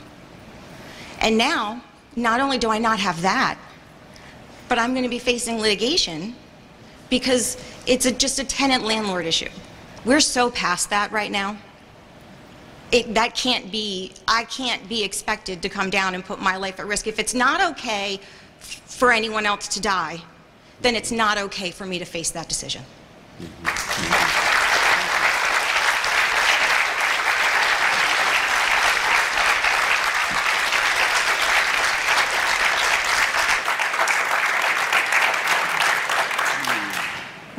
I know that you've, thank you for sharing that with us, and it's also similar to what the gentleman said at the very beginning. And that's an issue we've heard from several people tonight. So that's something we can look at and see how people are being treated by their landlords. I think it's something very important. And so that's, we can work on that with our Office of Consumer Protection. So thank you for sharing. Over here. My name is Russ Roeder. I live in Valley Mead, just upstream of the culvert under Route 40. As you're aware, in November last year, there was a Valley Mead drainage study that was presented, and we heard some of the mitigations would help a lot, some of them wouldn't help so much. I'm wondering how we get from where we are today to the point where somebody actually puts a shovel in the ground to start building something in Valley Mead. We have looked at the Valley Mead, and I don't have all the details. I know that maybe Jim has some of it, but some of the ways in which we could mitigate there, I think it was up in the $34 million, and to build some major retention ponds, also cutting down a lot of the trees that are kind of behind, you know, where the streams. Right. And so that's why I think some of the question was whether or not we should talk to people and see if they would be willing, as opposed to doing that and affecting so many people in Valley Mead. Should we look at other opportunities and other options? And that's, you know, certainly talk to the state. As you've probably seen, we've done a lot of work right around that culvert on the Valley Mead part of that culvert, try to expand a little bit and fix that on our side. That's for erosion. Yeah. That's on my property. That's so okay, yeah. I'm And very familiar. so your property is one of the ones I think that, you know, you got the letter, you said. Right. And so the question is to have a conversation to see what would be the best way to move forward. One option would be to do larger retention ponds and get the state to clean up that culvert better and expand the culvert there. Another one would be to discuss the possibility of purchasing properties and seeing if that would be a better way of dealing with those issues. Right. As far as purchasing properties goes, what's the timeline for making a decision on whether or not the county is going to actually make offers to people? Well, first of all, is get the appraisals, because we got to know what we're talking about. Right. And then we have to have discussions, of course. Discussions with you, other property owners. And Are we talking 2 months, 6 months, a year? I don't know if Jim has in the past. I mean, I think we could certainly, it takes, I think, 4 to 6 weeks to get the appraisals completed. And once we have the appraisals, then we can sit down and talk. So I don't know how long again, we'll have to do some financial stuff, so we have to get approval from the county council to raise the money to do that. So I don't know for sure. I would say like 6 months might be. Is that Jim? I mean, because Jim's probably done on some of those before. Let him.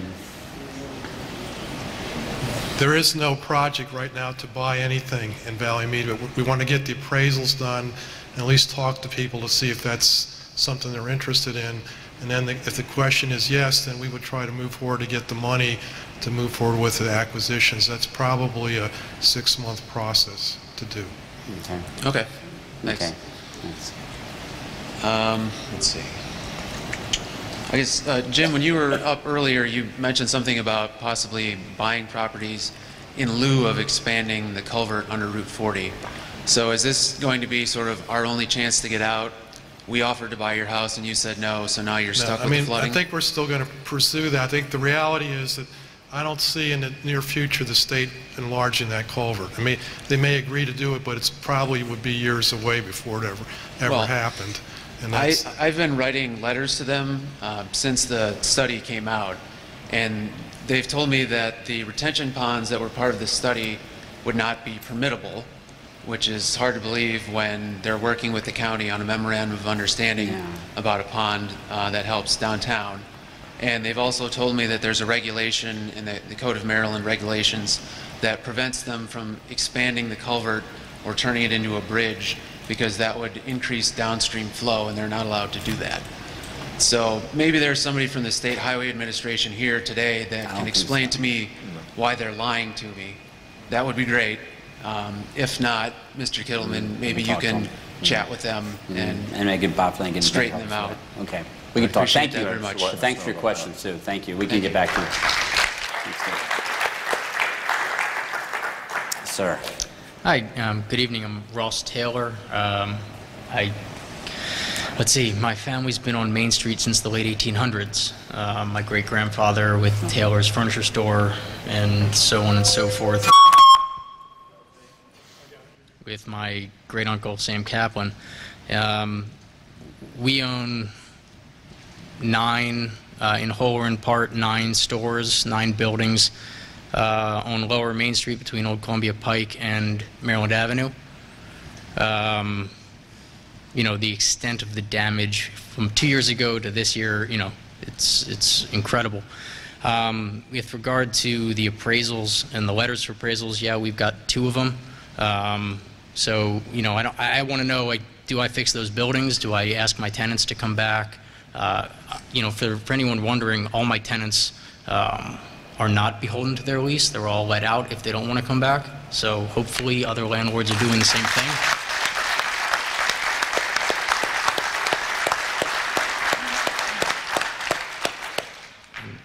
So, you know, the other part of it is the removal of 10%, 15% of the stores on Main Street from an economic standpoint. What does that do to the threshold of people coming to Main Street, right? Then what economic impact or economic changes are going to happen to St. Paul Street, to Newcut Road, to allow additional development or economic changes to those properties, to expand, to allow people to keep coming back to Main Street. And then I guess so on the keep it closed part on Lower Main Street, yeah, keep it closed because I still have trees in 8129.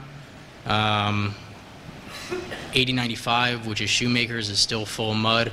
So, you know, for the safety of the crews who need to do those clearings, cars on Main Street would make that a significant problem.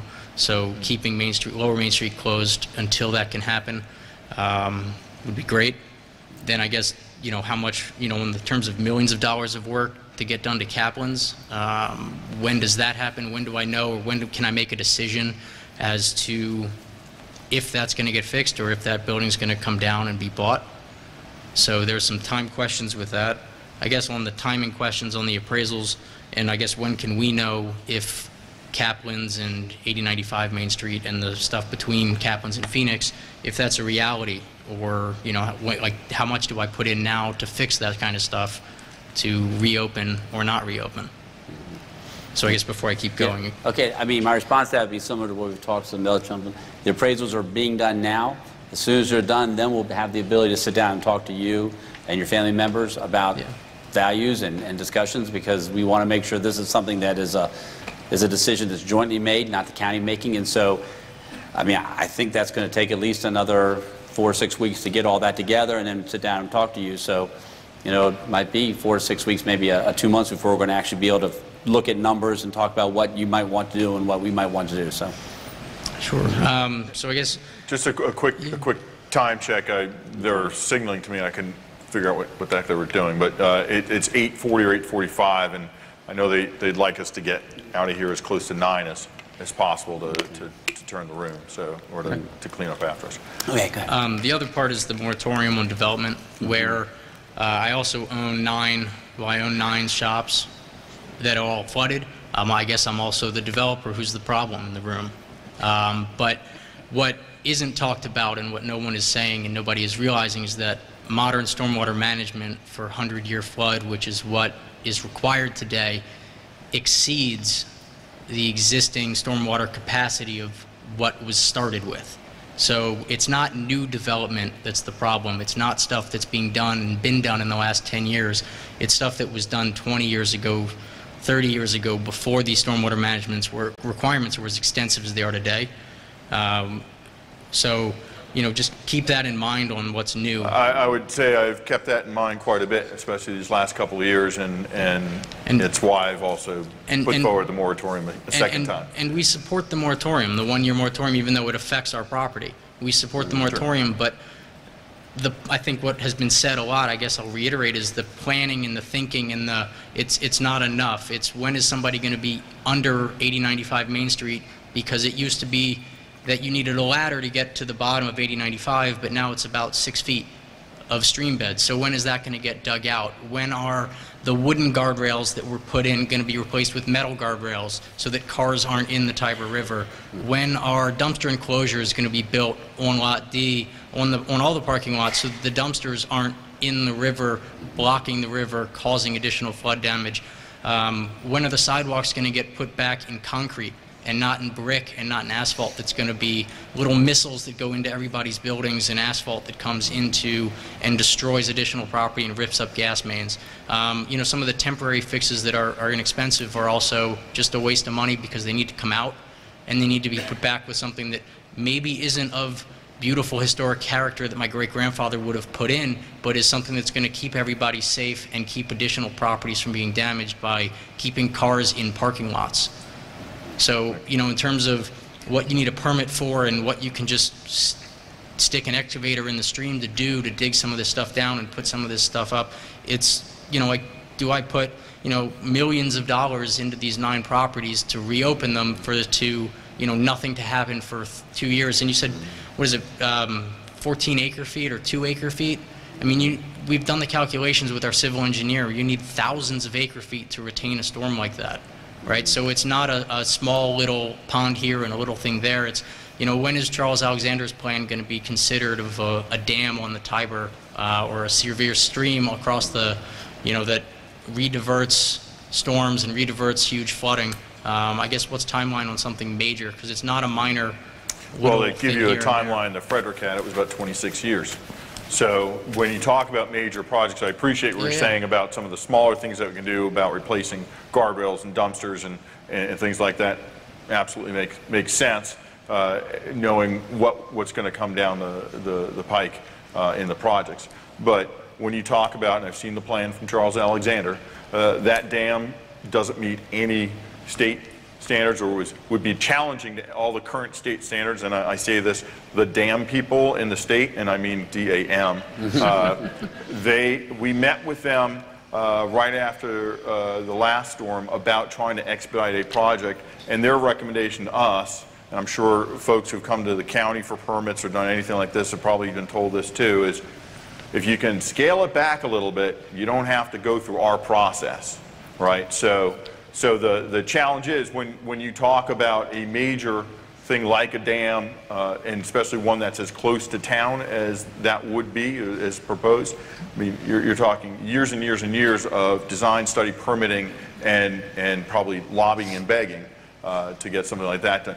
That being said, there are other larger projects that can be considered. And I don't think we're claiming, and if people are under this, that we are going to build enough systems to hold a storm that we experience. That is not in the cards. Oh, absolutely not. It is not in the cards. And just to make sure that, I'm sure you understand that. I'm trying to make sure that that's a clear statement.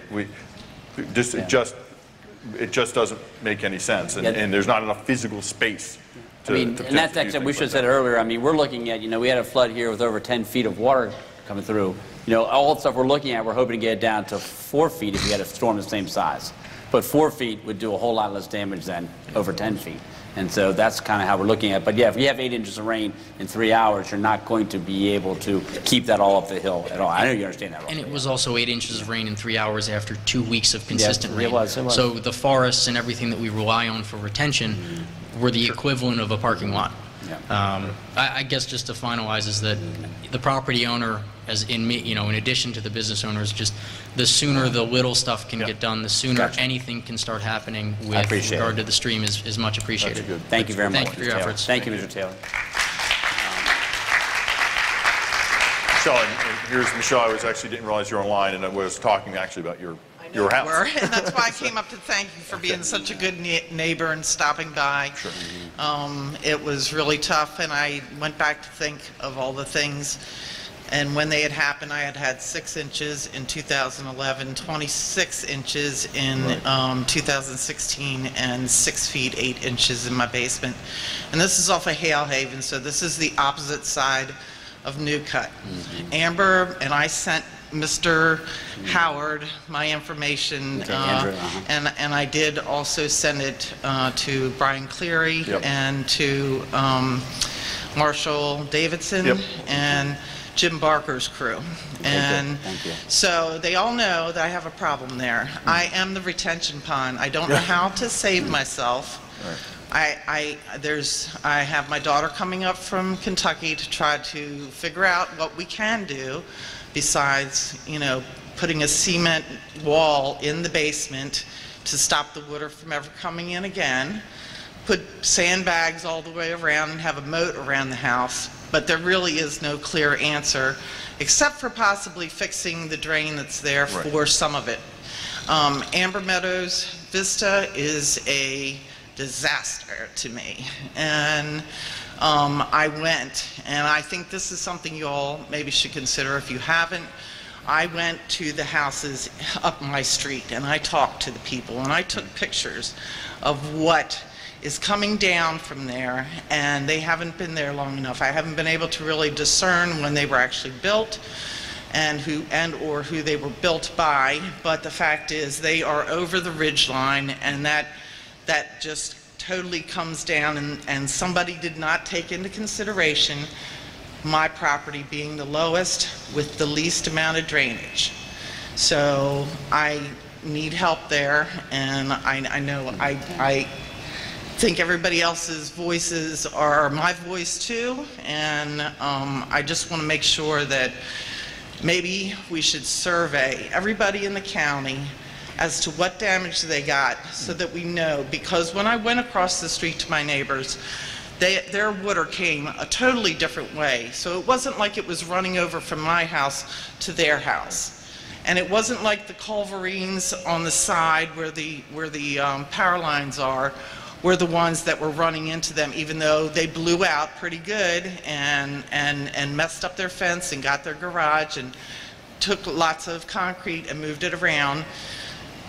There is something that's just not with the water lines there. Broken. There's something broken over by and really it needs to be examined. And I know that there's another person that's just off of Alberta, and it's like, why would she be getting the drainage? Yeah. You know, I'm in a very low spot. I mean, he can tell you, my house is like the lowest one there.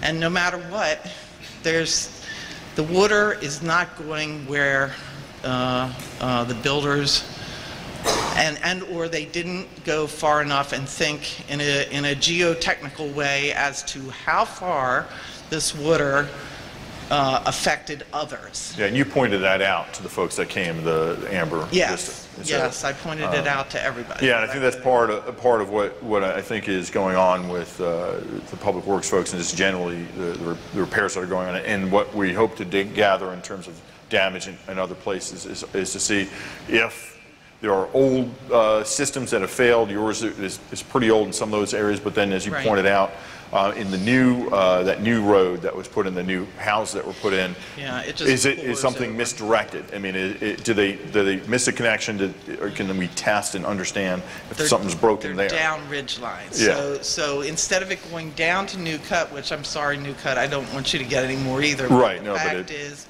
I went over there, and the sewage.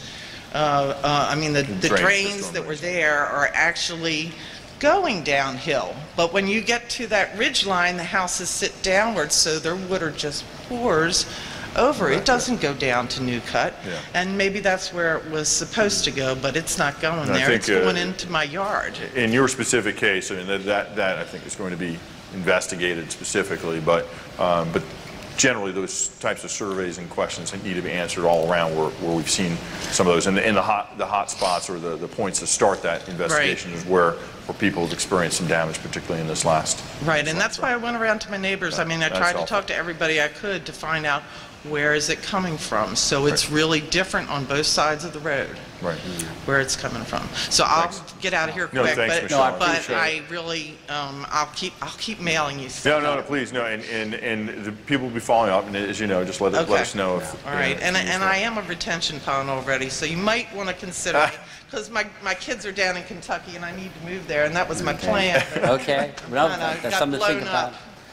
Also, that reminded me of something too. In the most recent budget we just put in and the council approved, we started a pilot program for flood proofing. So there's some folks who didn't have as much major damage, but they had damage.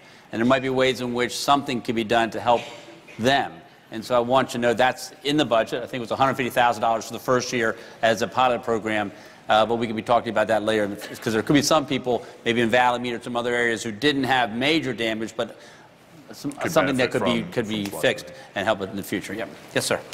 My name is Richard Heiser, and I feel great remorse for all these business people who have had all these problems and nightmares. I'm not a business person. I don't have a business. I live in a residential area that has nothing to do with Old Ellicott City. Okay. But in this last storm, water that came that's never come before. And there are reasons why, which I won't take the time to talk about now. Where do you live? I live on Oak Hill Drive off Old Annapolis. Okay. Okay. But at the bottom of our street during the storm, Right. the water was up to here on that street. So my question is, how do you think people that have businesses that need to sell or to build wherever can survive in conjunction, in concert with me as a homeowner that can survive and not lose my house? I'm not a business. I don't have a business in my house. So how can we live together? Do you understand the question? I'm not sure, definitely do, but do you mean how do you also get help as well as a business? What do you mean? Yeah, how do we prevent me from getting worse flooding? Right, right. No, because and you're right, it's not just historic or older Ellicott City, it's other areas too. I mean, John talked earlier about being with the development that's been around for a while. They certainly have some issues. We started the development from Valley Mead. So there are other areas that we can look at, and we are. We definitely been looking at Valley Mead and these other areas. So. And we're aware of we've had several conversations with people who live in your neighborhood about that, and the public works folks are alerted to it. So if there's an issue with the drainage in a particular area, and there's new development over there as well, is the drainage that's been put in place, or the stormwater management that's been put in place there, is it working as it's supposed to? And so, right, exactly. So we need to check that out, right? So the evidence would suggest there's a problem. We have to separate out, honestly, that there's that particular storm in terms of what that impact was, and maybe that storm also caused damage to the retention ponds up there, or the stormwater facilities in that area. Yeah. But I won't take any more No, time. but the point being is, yes, there are ways we can also help in residential areas too. Yes. And I'm not asking for financial help. I'm asking for protection. Mitigation. Yeah, but absolutely. mitigation. Yes. Thank you. Yeah, Thank you. and a couple of folks from my staff are here, Mr. Heiser, and if we can make sure they have your address, that we have you among the list of folks that had that experience. Okay. Great. Thank you very much. Talk to Jesse. Okay. Thanks. Thank you. Continue.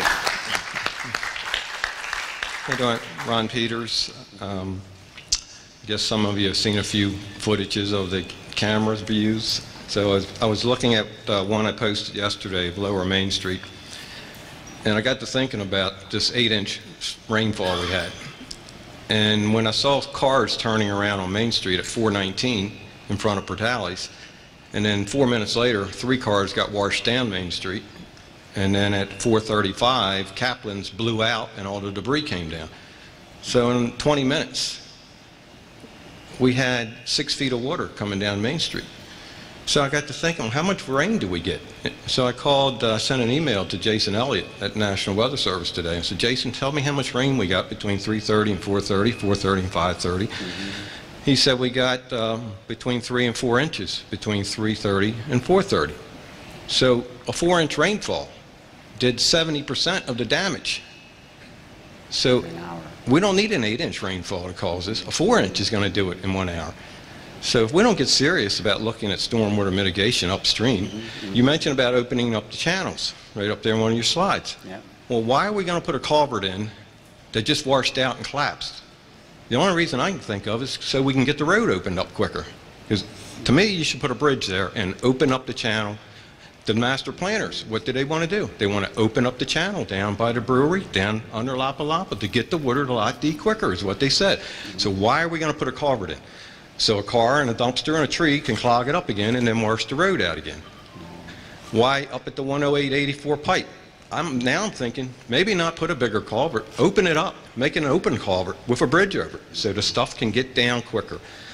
Then we move on up toward, back in 2015 with the flood group. I suggested we need to put bigger culverts up by Papillion Drive. We still got 2 round pipes. Nothing's been done up there. Then let's go to the mitigation. Well, Route 29, I calculated probably 6, 7 million gallons, maybe 8 million came off of 29. BG&E right away, another 6, 7, 8 million gallons. Do you know how much of it came through Ellicott City? All of it. There's no stormwater mitigation along those areas. I keep being told we can't put them in BG&E. Why? They don't want water under their wires, Ron. I said, there's already water under there. Well, maybe you need to lead that discussion with BG&E. That's what I was told. Okay. So maybe I will, because it sounds like the county doesn't want to.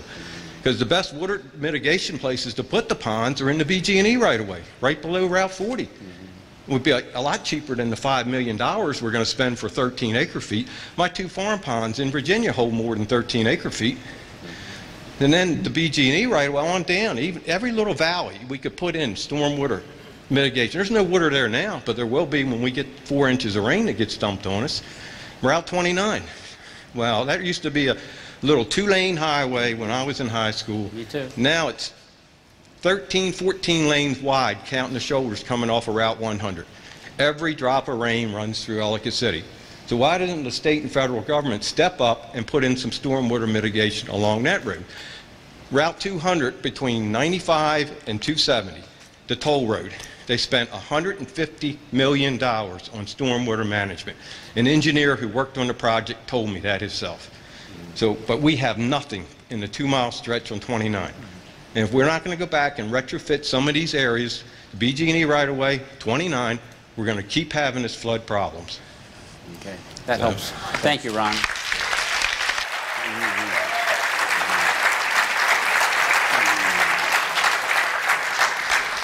Hello, my name's Candy Anderson. I live on the upper part of New Cut Road, and I was not flooded, thank God. However, I do notice, I've lived here for close to 40 years, and I do notice when I pull out of the Longgate Shopping Center that there's a sign for a new townhomes going in across the street there.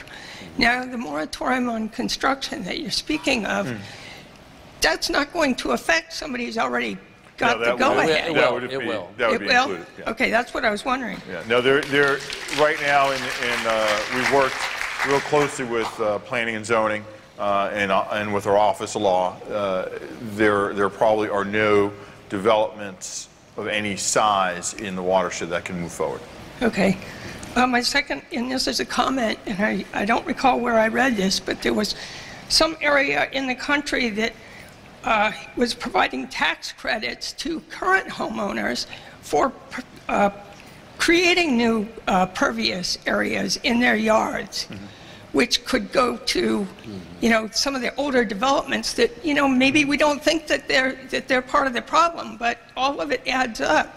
Right. And if we have new requirements for the newer developments that are getting implemented, then why don't we go back to some of the older and maybe provide some sort of incentives to the property owners to develop something that, could help the situation. Right. We do have some of those tax credits in place now. I think what we need to look at is if we can do something more to expand them. I would say the gentleman who came up who works in landscape, who mentioned that some of those are not as effective. We need to make sure that the right people are doing them and that there is maintenance on them, because they're good for only as long as you maintain them. And it is certainly, it'll have the benefit, but that's it's certainly something we can. I appreciate it. No, thank you very much. And we're getting like just these last two. These are the last two. A little bit of the hook there. I know. So, these will be the last two. I'm sorry, but yep. Sorry. Oh. Yeah, no, you can. Yeah, we'll do it. You'll be the very last one, Sharon. We'll do it. Okay. Yeah. Okay, sure. Hi. So, parking lot D was the first thing to reopen. And parking lot D, as we all know, is where someone lost their life only 4 weeks ago. I'm one of the many business owners that is forced to be reopened. I have to open up this weekend with $0 in my pocket because I just came to Ellicott City 6 months ago. So I want to know what exactly has been done in parking lot D in the past 4 weeks to even allow people to be safe down there. My building looks like it's hanging off of a cliff, and I have to open up to sell dresses this weekend. So what has been done to protect me, customers, and anyone else that is being forced to come back to parking lot D. I guess what I'd say is, well, we had people come to us who said they want us to let people come in and park in parking lot D. Not your runner, it wasn't yours, it was other folks who said that, who wanted to open up. And if they didn't have lot D available, they couldn't open, and they wanted to open. And so what we are doing is trying to figure out how can we help? Because if that lot doesn't open, then there are other businesses that will go out of business. Right. And so I understand where you're coming from, and I understand there's a discussion about, the not having the, I think it was Mr. Taylor brought up, to make sure the dumpsters don't get moved somewhere in the cars. And there are other things we can work on, but that's a balancing thing for us, because if we say, no, we're not going to have lot D open, even though we haven't had a chance to fix some other things, but someone's going to lose their business, it's hard for me to look at it and say, okay, you're going to lose your business because we're going to keep it closed. So that's why. Well, I feel like people could potentially lose their lives again. No, I agree with you. I agree with you. That's why it's a very difficult balancing. But when I have several businesses come to me saying, I have employees that are that can't work because they can't come to my office. What are we going to do? And so it's just very difficult. So I don't have a good answer for you. I know I don't. Do you know when parking lot D would be in better shape than it is? I don't have an answer for that right now, no. Okay. No. But thank you. Thank you. Sir. My name's Cleveland Ham, and I'm not a business owner, and my heart really goes out to all the business owners and all the people that suffer the great losses here in Ellicott City, and especially on Main Street. But I am a homeowner, my wife and I. My wife has lived here in this county all her life, 65 years, and she was originally Fells Lane residents. Mm-hmm. When they had the fire back in the 60s, then they decided that they would build the Mount Ida development. And, they moved them over there and told them, made promises. And that's one thing that's been constant. The county would make promises to the residents and told them that they would allow them to become homeowners. Some kind of way, paperwork got lost, and the county and the residents, all the people whose roots were in Ellicott City, who came up here, they wound up moving out when they built Burgess 1. And when they built Burgess 1, probably 10% of them people moved back in there.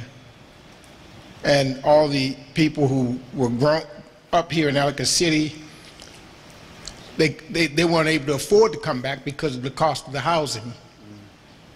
And now, when we talk about really being genuine and sincere about the historic character of Ellicott City, then we got Burgess 2. And Burgess 2 it doesn't reflect any of the historic character. But not only that, we're talking about runoffs and we're talking about overpopulation. Now we got a new runoff, and that's Burgess 2. Burgess 2 was a big contributing factor to the flooding on Fells Lane, in addition to the flooding that we had from the storm, because of poor workmanship in the beginning, which I incurred, my wife and I, we incurred back in October of last year. It flooded Fells Lane out because they bust the main water line. And that main water line caused about over $30,000 for damages to our home, personal and property damages. Then the flooding here on the 27th, that came down. We're the first house on the hill. But even down to the last house with, I think it's Courthouse Apartments, the runoff from there, and there's a stream behind that last house, which is Mr. House's house, that got clogged up, tore his driveway up twice. The last flood we had and this flood, it tore it up again. And we also encountered another flood in our basement. But my question is, if we're sincere about runoffs and overpopulation and building new construction, continuing to build, then what's the consideration for the risk and the jeopardy that a development like Burgess 2 is already, before it even opened up, in its beginning stages, creating such problems for us, flooding, and we've had several houses on the street get flooded. So what's the plan for that particular project? This is a new project because, in my mind, Ellicott City Main Street has always been there, and it's been there for years, and we've had these 2 major floods that we're speaking about. Okay, and if you want to prevent that and you want to prevent anything else from happening, this is a new development, and before it's even completed its development, the retaining wall blew out. And they said that didn't have an impact. But the water washed through, and I have photos and videos where it washed through and it washed the hill out. And then we have this big hill in front of our houses, and it's like a California mudslide. No drainage. What's the consideration in the plan for that? To avoid a Main Street occasion, you know, coming down Fells Lane. I don't know if you want to talk about Yeah, so when we've had some folks go out there, and obviously we've talked a fair amount about this. And I want to say we appreciate the support from John's office and from the county in every instance, every occurrence, and it's been outstanding, and we appreciate that. I appreciate that, but I think and these are conversations we're having with the Housing Commission in terms of I met with them again today. And so Public Works and Licensing Inspection are looking carefully at what's being built and if it's complying with what's needed, and more importantly, if it's working.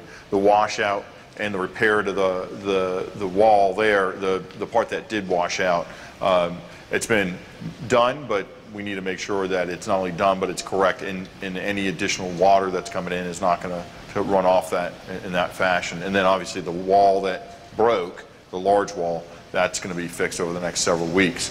So all I can offer right at this point, again, is in working in concert with Public Works, is to make sure what they're doing there is actually working as it's intended.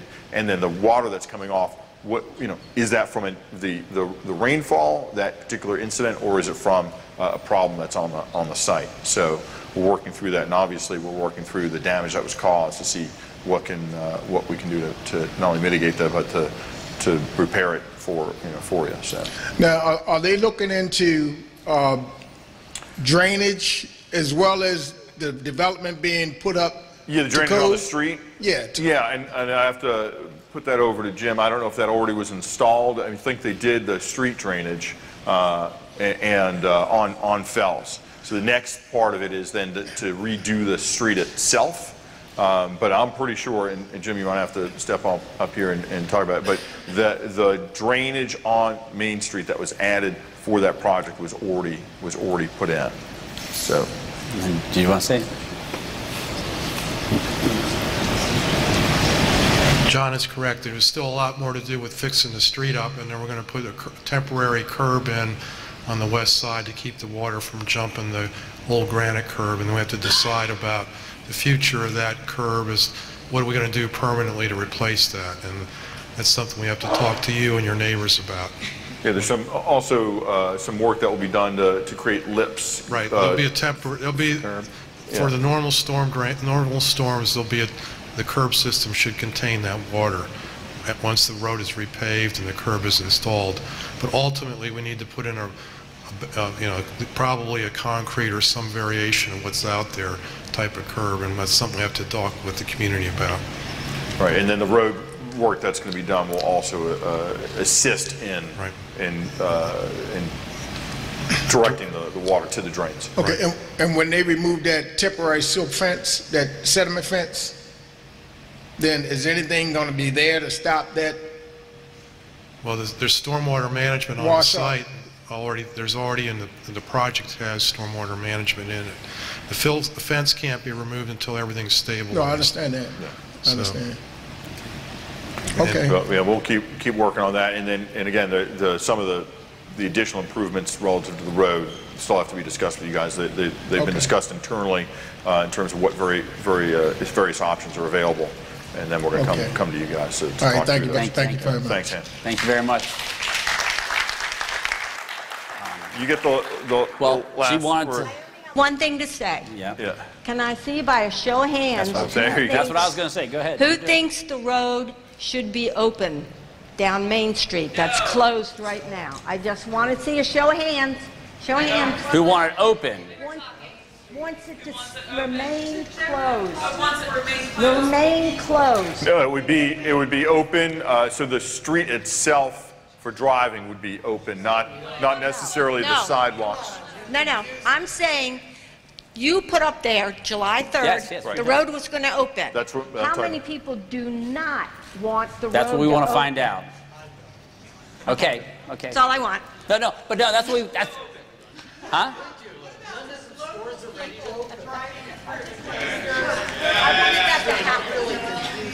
No, I really can't hear you.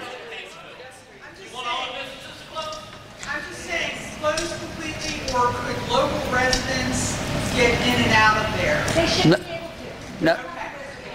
No, you can't. But they can park side and walk to their house. They can walk to the residence now if they want to go in this closed area. They can go and live in that closed area. So wait 1 second. So Sherry, let me. So just to be clear, right now it's the area between from Syriana to Maryland Ave is closed to traffic and to pedestrians, except if you live there and you can return to your home, you can go in and out.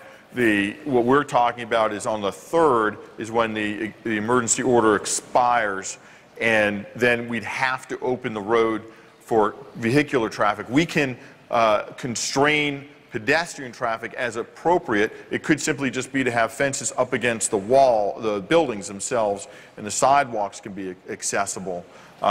We can potentially not allow any parking on the street except for contractor vehicles for now, since the parking lots for the most part are all available.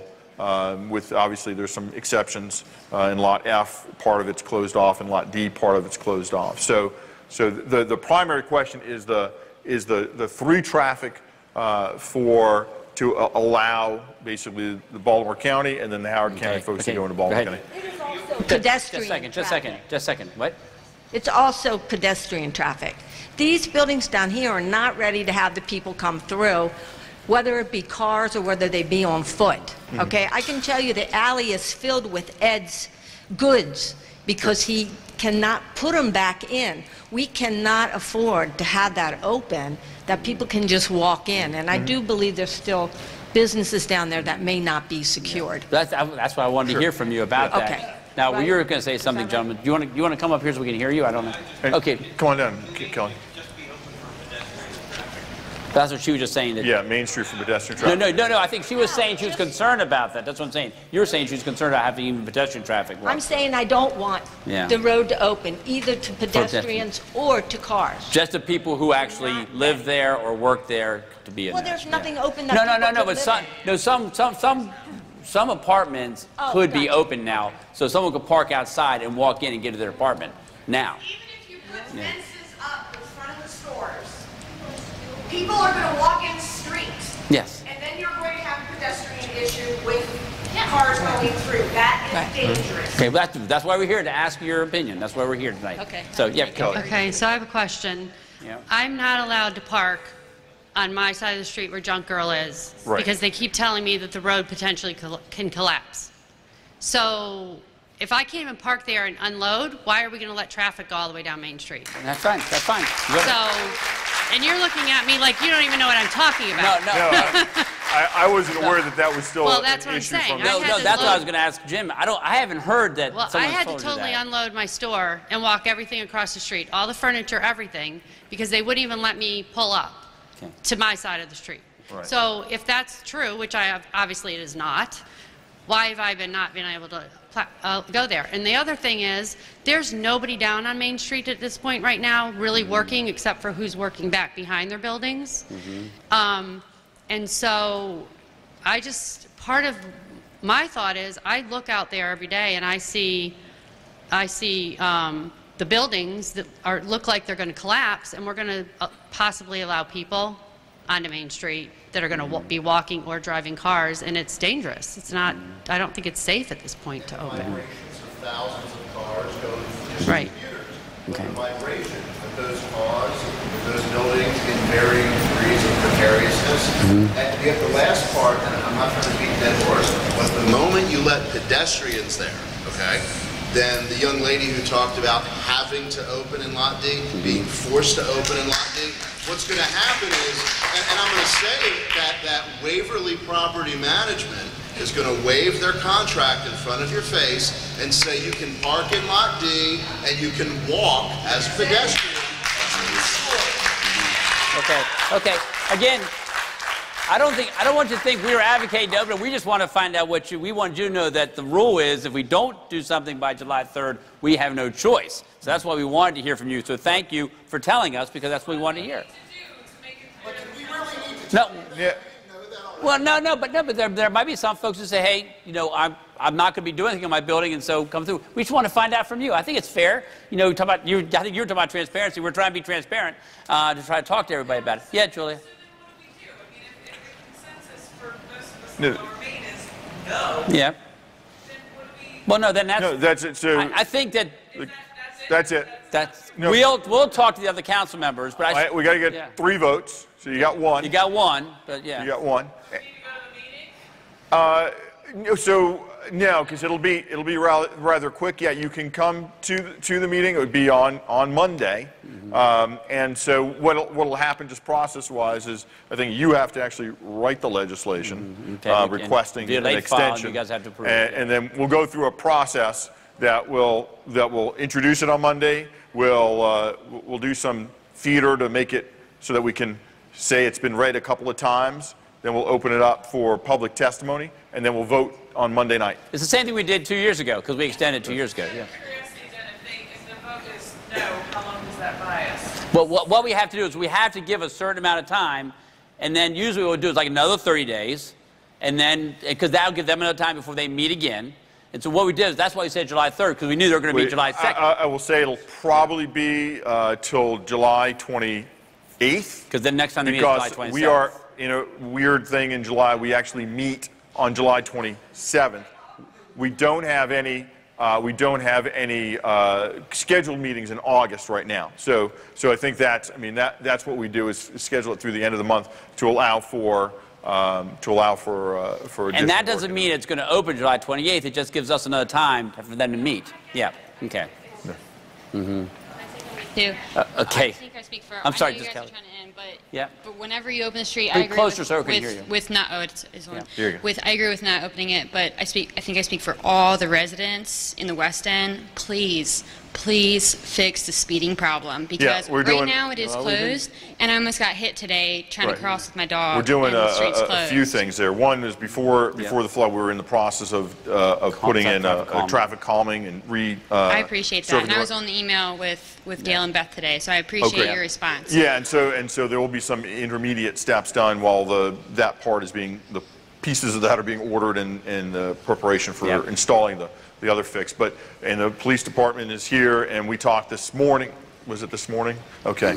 This morning about it, and they're going to do all the other things that we can within the confines that we have to work. I know I don't get into the whole we'd love to lower the speed limit, but we can't. Because that just adds on to the stress of everything else, and trying to clean everything out, and then you're afraid of being hit while you're trying to take things to the dumpster because people are going 50 miles an hour through a 25-mile. And we're even looking at the positioning of the dumpsters and putting cones and stuff around the dumpsters, signage, the whole. And I think I don't want to speak for the police department, but some active enforcement for the beginning to demonstrate to folks that you come through and you drive unsafe. There'll be repercussions. Perfect. For Thank that. you. Thank you. Thanks for bringing that We up. also understand because now without Ellicott Mills, even more people come through than even before. We know it's going to be an and increase it's going to be in even volume. worse with Burgess Mills Number 2 coming through, you know, especially if Ellicott Mills isn't open. So. Yep. Thank you for bringing it up too. Okay. So, yeah, Kelly. Yeah. All right, we're going to yeah, get. Come on. I feel like the price is right. Come on down. Yeah. Yeah. $350. No, okay. So 2 more things. I started to say on the lower end. There's nobody down there. There's no cars down there, especially in the evenings. Is there a way that we can go back and forth in 2 directions in that closed area? Because now if I leave, I got to leave down Maryland Avenue. I got to go all the way back up around to go to my other store. Yeah, we'll talk about it because I think I think part of it is now that we have a better sense of the actual volume at this point. I think we can. When we're meeting on Tuesday is the next. Planning group meeting. Okay. So. And the other thing is, yes, Tuesday morning. There needs to be a slow down sign right near the visitor center and where I am, because they are literally, I mean, they're flying down the street, and no offense to any police officers are here, there's police officers sitting in their car, and the cars are flying by, and they're sitting in their car. No one's even stopping them or pulling them over, and we're working right here on the sidewalk of my store. So I appreciate there needs to be a slow down sign. I appreciate it. And just one thing, I think that I remember DPW talking about it. One of the other issue was we have dumpsters there, and we're trying to figure out making sure how people can move in. Right, because they're coming around the dumpsters really fast. Yeah, right. And then they don't know that we're right there on the other side of the dumpsters. All right, all fair. Okay, thank you. So, with that said, I think we have basically got it clear. So I'll advocate, and John will advocate with the council to have the emergency declaration extended to July 28th. Is that what you're saying? The day after. Yeah, I mean, I'll talk to the chair about the date in terms of when we might potentially have another meeting. So we will not plan for the road to open on July 3rd. It'll get extended. Okay. Yep. Thank you all very much. Thanks for being out here. Also, real quick before I forget, one other thing, I forgot to introduce Steve Watts. Steve Watts is our new recovery manager. You might have met Joe Herf 2 years ago, the former fire chief. Steve Watts is also a former Howard County firefighter, emergency management director down in Florida in a couple counties. So he's agreed to come. He's back visiting. He's going to help us with our recovery. So he'll be a person you'll probably see a lot. Also, John? Yeah, I had mentioned a few times there's a new website set up for you all to document and send information to catalog the damage in the flood. This is it. There's a handout on the table outside.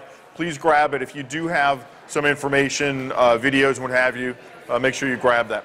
And thank you for coming tonight, but we do need to leave fairly quickly because we told them we'd be done at 9, so it's already 9:25. Thank you.